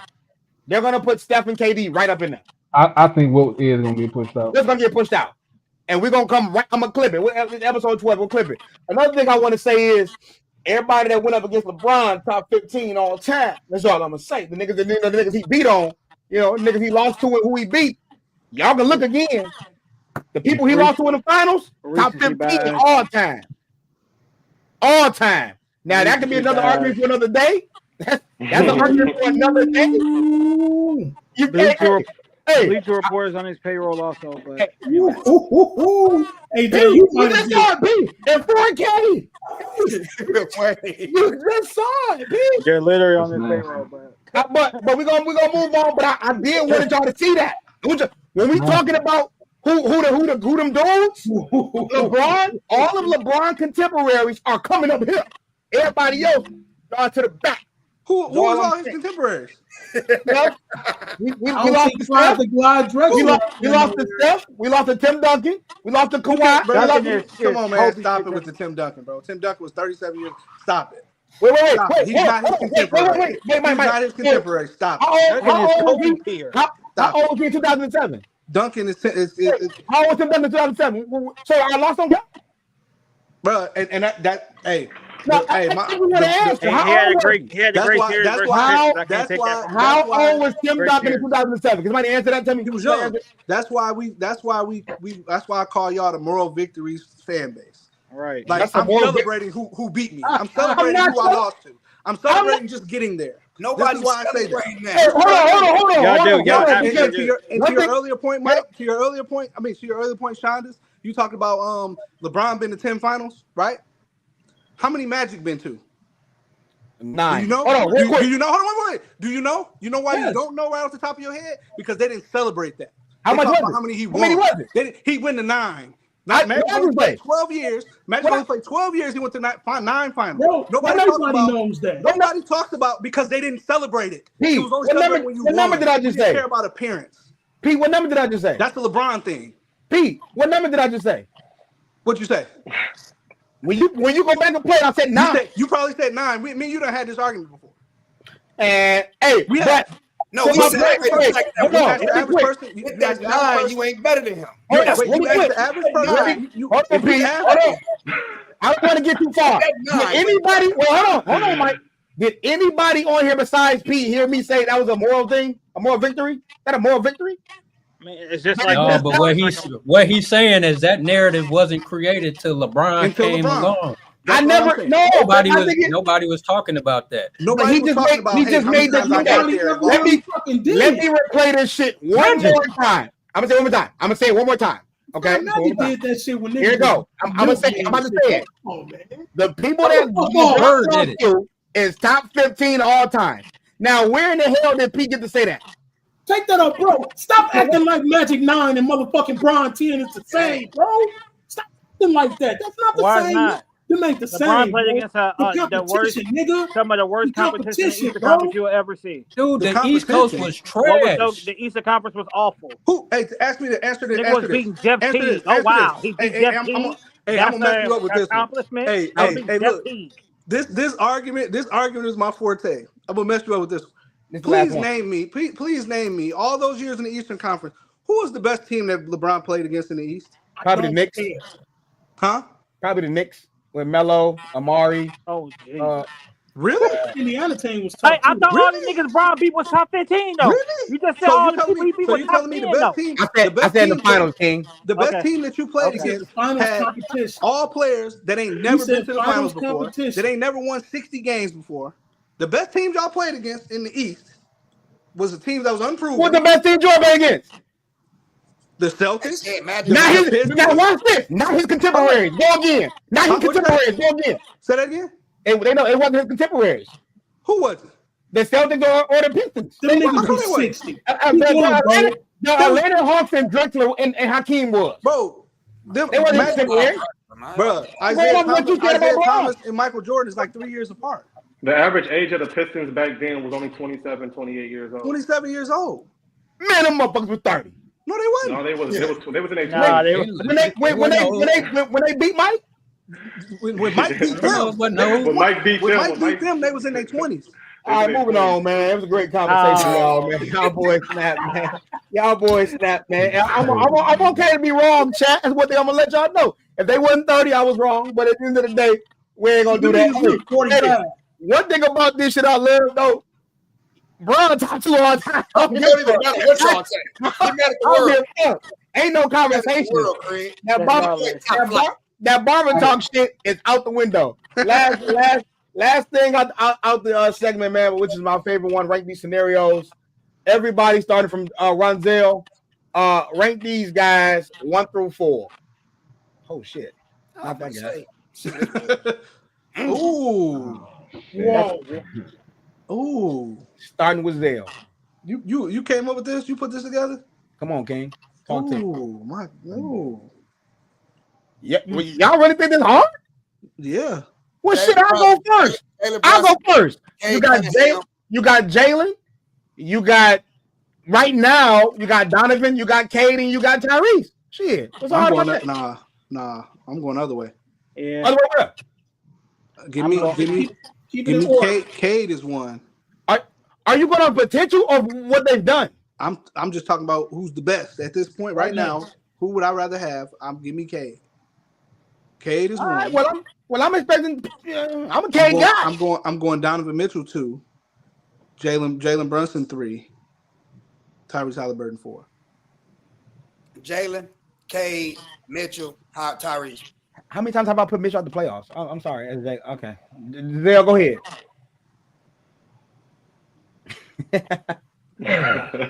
See, I'm a Cade fan. Cade, nice man. I'm not. Nice. Hey, go ahead. You know what? I'm gonna go Jalen because I like Jalen though. Cade, Donovan, and Tyrese. Oh, that thing. Hold on though. So listen, because no, wait. I'm gonna put Tyrese over Donovan though. Whoo! Listen, I'm gonna put Donovan 4. I feel like so. Listen, give me Jalen. Go ahead. What the hell? Next, nigga. Detroit, Cleveland. I'm gonna say this because I'm with y'all. To me, Cade got the most upside. Really better than them when it's done. As of right now, y'all, come on, y'all. Eddie, go ahead. Eddie, go ahead. First on this. That's how I'm feeling. Hold on.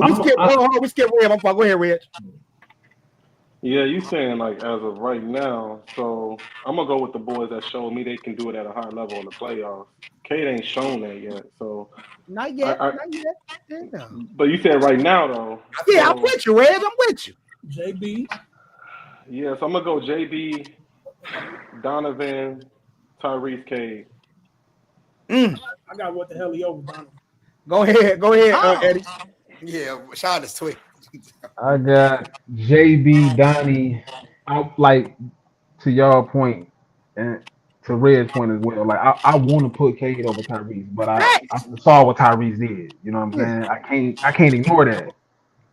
My thing with Donovan, he done had ample chances. A lot of teams. How many times he done been to the finals with all that kill and With who? Donovan McNabb? I'm with you, P.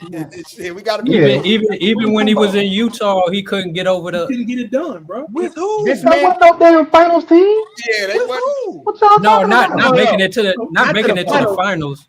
Like Indiana was. This man didn't he sweep Paul George, Carmelo, and what's the name his rookie year? Westbrook. No, the Clippers beat the Jazz without Kawhi, and Paul George had a good finals. A good series. Yeah. Wayne, who you got? Donovan Mitchell is number one. He's been the number one scoring option since his rookie year. He has wins in the playoffs over Westbrook. So I mean, in the West. Over who? Good over there. Over who? Didn't he beat Westbrook in the West? He did. Okay. All right. So number two is Tyrese. 3 is Jalen. 4 is Cade. Did anybody not go? So you put Cleveland what's Donovan McNabb at number 1? Absolutely. Yeah. I'm gonna keep it a buck. I'm gonna keep it a buck. I consider putting Donnie there too. 42. Donovan Mitchell had like 30, average 35. Yeah, I genuinely consider putting Donnie there too. I thought about him putting him first. We got 3 more. We got 3 more, y'all. Come on. Let's talk about injuries. Darius Garland was hurt. Who they lose to? Your boy played. Who they lose to? Yeah. Lost to Halliburton. What the Heliante? Do you think Halliburton's a better player than Donovan Mitchell? Yep. What the Heliante? All right, one gotta go. One gotta go. They accolades, they face, they names. Easy work. Easy work. There we got. Clay out of there, son. All right. Reg, who you got? I already won, bro. Who you say? I said JB, Donnie. No. This one. Look at the screen. Oh man. What we talking about? One gotta go? Mm-hmm. Why y'all acting like y'all gotta chill, bro? 64 and 3 dribbles is crazy. I think I ain't gonna lie to y'all, man. Like the one that's not a champion. Fuck that. The one that's not a champion, he gotta go. I hate to do it to myself, but sorry, Reggie. You gotta go. Hey, no, I love it though. One person out. I love that. Sean, who you got? Dang. I fortunately got to watch all these fools play. Reggie was cold, bro. Damn, Reggie was cold. Bro, y'all gotta not. Hey, but hold on, Mike. You can't be out here. Come on, man. Hold up, Mikey. Hold up, Money Mike. Hold up. Damn, man, it's between him and Clay. You gotta pick one, bro. Jesus Shuttleworth ain't going nowhere. Facts. The light-skinned assassin ain't going nowhere. That's a given. I gotta go with Clay, man. Clay, I'm only going with you. Where my camera? Clay, I'm only going with you because you got Megan Thee Stallion now, bro. So that's your consolation prize, nigga. But you will not make this list right here. I'm sorry. Eddie, who you got, G? Reggie, you got to go. I'm sorry. Reggie. Okay. And it's like, and don't get me wrong, this is no disrespect to Reggie. You know what I'm saying? I didn't get to see his entire career, but I did get to see quite a bit of it. I'm 36, about to be 37. The last 6 years. Yeah, you know what I'm saying? But Reggie was cold, but Clay on top of the defense Clay played. We ain't gonna ignore that. Marcus, who you got? This one real hard, but I for some of the points I gotta stay consistent with what I said earlier. I'm going Clay gotta go. Because and it's between the number one option. Because he was the number one guy. He wasn't the number one option. I could sit in the corner and shoot like him. Come on, man. Yeah. Because I'm like, if you put Reggie Miller on that team with Steph Curry, shit, Reggie Miller would have had a field day too. And y'all gotta see when Reggie, y'all gotta see young Reggie play. And he did everything. The one with the box. Reggie And The because one of with the league box was- that came in the league talking crazy. Yeah, Yeah, he was a like, problem. if, on if both Reggie ends of the if Reggie ball. was shooting 10, 11, 12 threes a Open. game, oh my That's what he goodness. said. That's what he said. He wish he When got nobody, that. when nobody like Mike, who you already said, but he got Mike. Go ahead and say it for Bro, the camera. it wasn't the thought in my mind. As soon as I seen the screen, he had to leave. You niggas is tripping. Okay. If one thing to smoke marijuana, I ain't for it. Do your thing. But when you start smoking crack, I gotta talk to you. Dang. I'm tweaking, man. We done with the 80s, man. Wayne, what you got? He's third option, B. So wait, Mike, you taking off Reggie? Hell He no. taking off Clay. Daniel And Thompson. now y'all making me yeah. change. Man, I gotta go with my boy. No, Red, Red. man. No, Red. Stick with it. Hey, Red, don't let nobody shift your thoughts, bro. Fuck these No, dudes. I get the point though. Is that Clay was never a real Clay benefited. I mean, off the, it ain't like he was number 2 to Dame. The Dame shoot him all the time. Let's stop That playing. matters. Hey, who you got, Wayne? They picked Draymond over here. Ray Allen. Okay. Damn. Hey, no, Wayne, this is Clickbait. Boston Ray? Clickbait. Because he don't want LeBron to get that championship. He's not crazy. Wayne is very smart, bro. Clay Thompson would have hit that shot too.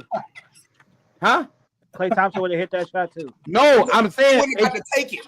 no. What I'm saying is you take away their legacies, meaning Klay Thompson wasn't on the Miami Heat. Ray Allen was. Okay, man, yeah. Ray Allen was also in Boston. Hey, Clay wouldn't have got behind Oh, that that line wasn't as quick as why Ray I Allen said did Ray and got Allen. that shot off. No, he wouldn't Hey, have. I'm gonna say this. He wouldn't have. I'm gonna say this, and I'm gonna stand on. Because I'm such a LeBron guy, Reggie gotta go. The other 3 was in LeBron way. It make my art. It make everything look good. I'm going there. All right, y'all. Hey. Last You 3. can put where's Clay it? on Where's it? all Ray Allen teams and they still win the same, except when he was No in way. Milwaukee. Clay No couldn't way. do No way. Like, You're Clay drunk. couldn't do what he did in Seattle Milwaukee. Ray? No way. You're Seattle In Ray was a Boston, monster. they still win with The Clay. Milwaukee Bucks. Seattle Ray was a monster. Do you know that? Do you He know didn't that win Ray there. Allen was In playing Boston, they his own still shot? win with Clay. In Miami, they still win with Clay. Where else? What else we talking about? Seattle Ray was a monster. What they win? You tripping.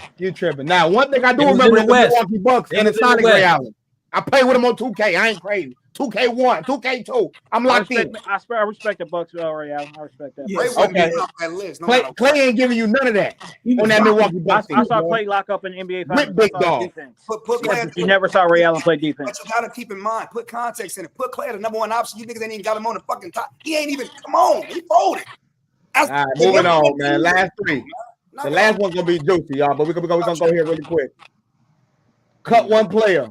Amari, and they prime too. Easy. Amari Stoudemire, Blake Griffin, Chris Bosh, or my boy Zebo. That's Easy easy. work. Chris Bosh, you out of here. Easy work. No. Can I go first? Go ahead. Go ahead. I want to go first because I got a little story. So I'm cutting Amari Stoudemire. And this is why. One day I was in the Fox Hill Mall in Los Angeles, and I ran into Sean Marion. It's personal.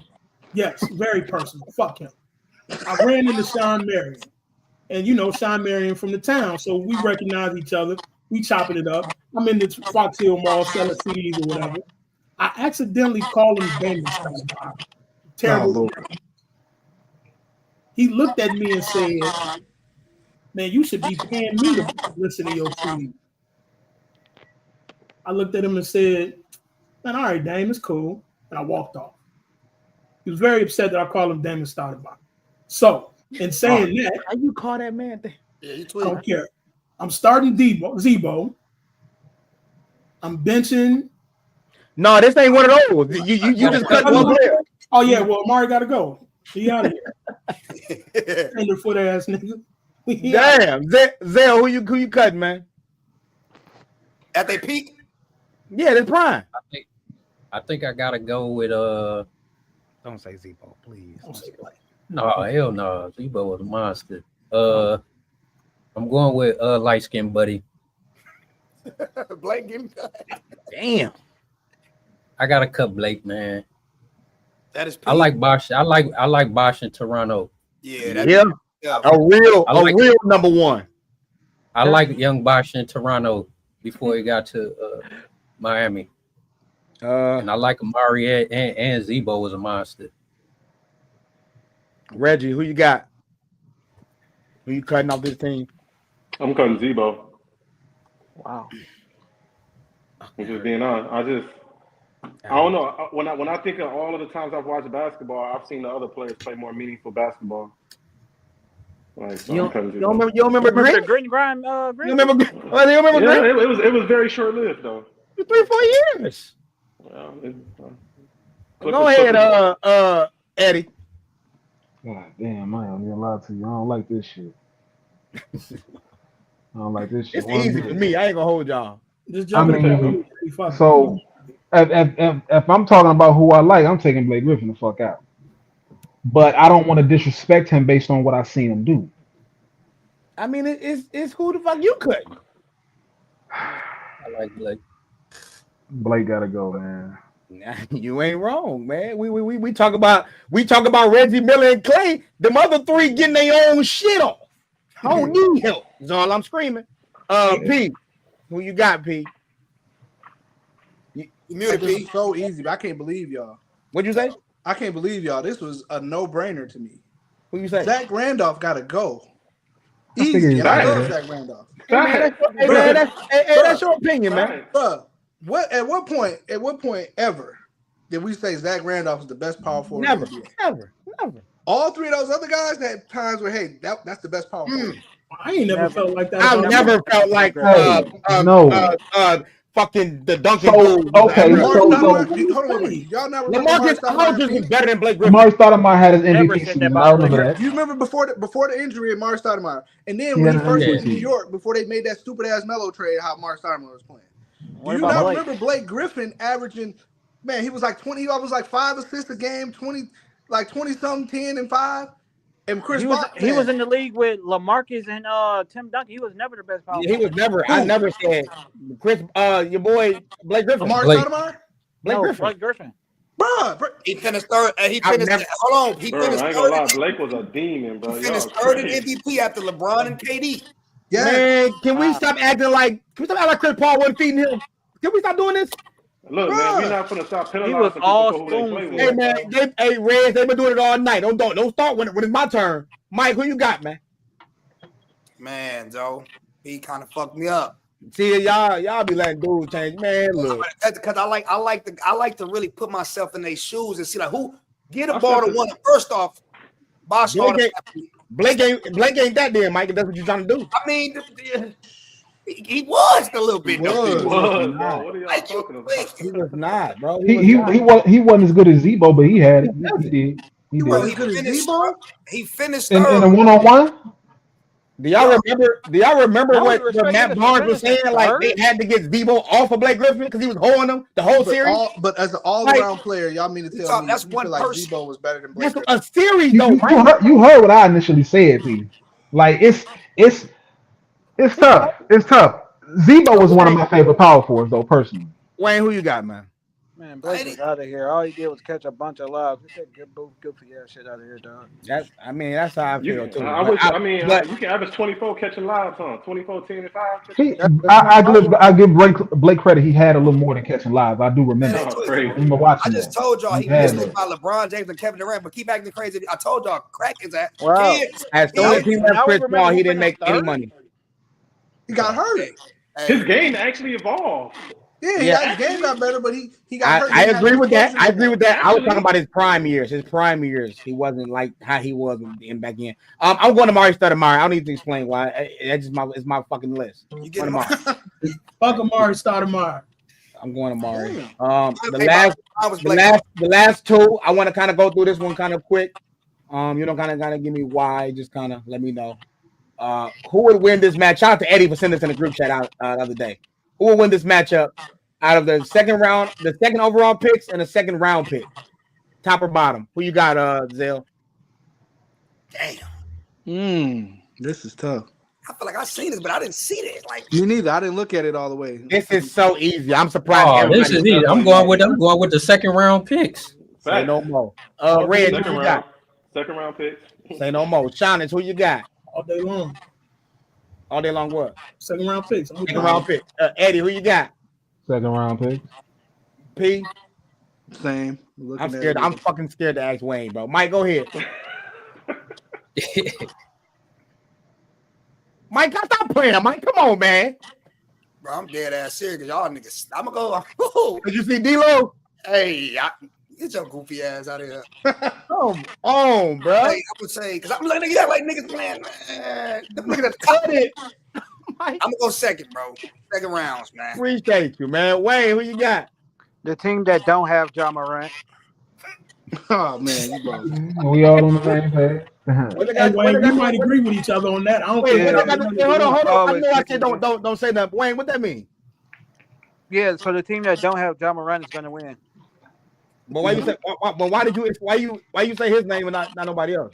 Because he Because was. I mean that's the easiest. Yeah, I mean that's another topic. We're going to the next one. Bro, can we look at that list real quick? I want y'all to see something. There's Brandon Ingram and D-Lo on there. Be serious. Okay, yeah. I mean, but You got Joker. Hey, I ain't gonna lie. Brandon Ingram did it for me too, man. So this ain't no debate to me. I feel It was like D'Angelo bro, Russell that did it. You too. got bottom- Joker, bottom- Draymond on one team, bro. the bottom tier teams have two guys that are kind of like role guys. They kind of like know kind of like they roll in Draymond and Middleton. You ain't got to worry about Three them. champions on the bottom list. Yeah.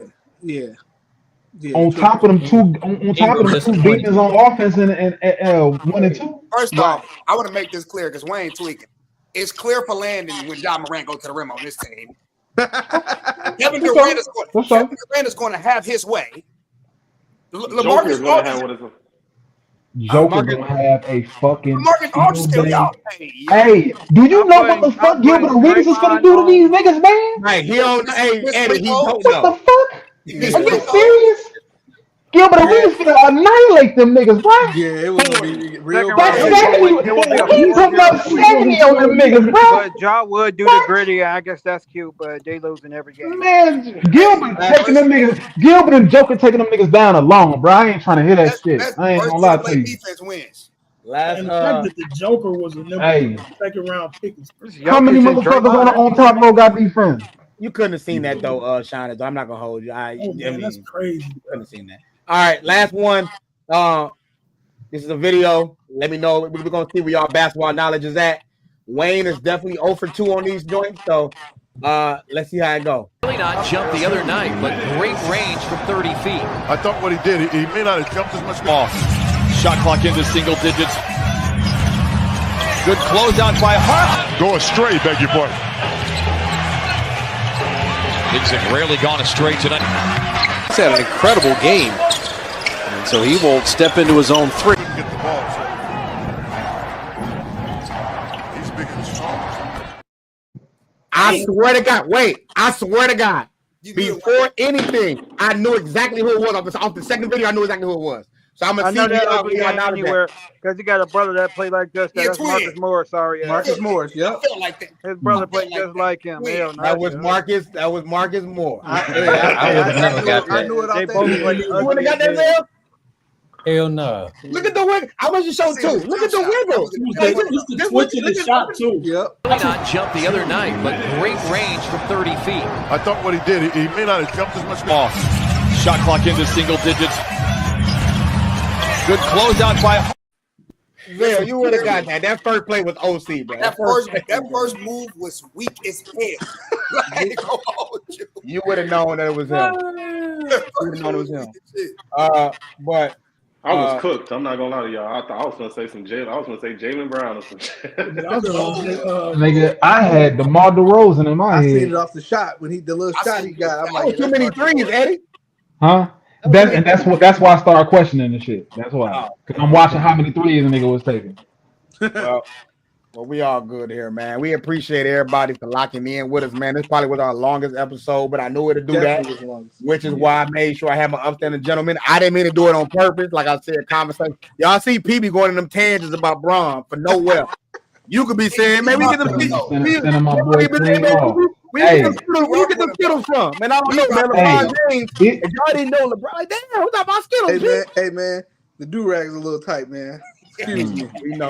Shit. Shout out to my boy Eddie Lamar for being on his first pod, man. Clap it up for my boy for being here, man. Glad to be here. That's big, man. Good time. Again, man. We're gonna be live and direct on Thursday with a new panel, man. We're gonna talk hoops, we're gonna talk music. and we're gonna stay locked in, man. But as always, we appreciate for everybody that's still been here for 2 or 3 hours. It's been lit, but as always, stay elite. What's up? Everything I came for, everything I made for. On God, on God, on God. I'ma get everything I came for, everything I made for. On God, on God, It's what they want. Let's get it. We depended on our brothers when that rain came. To lose it all, I stood tall and remained sane.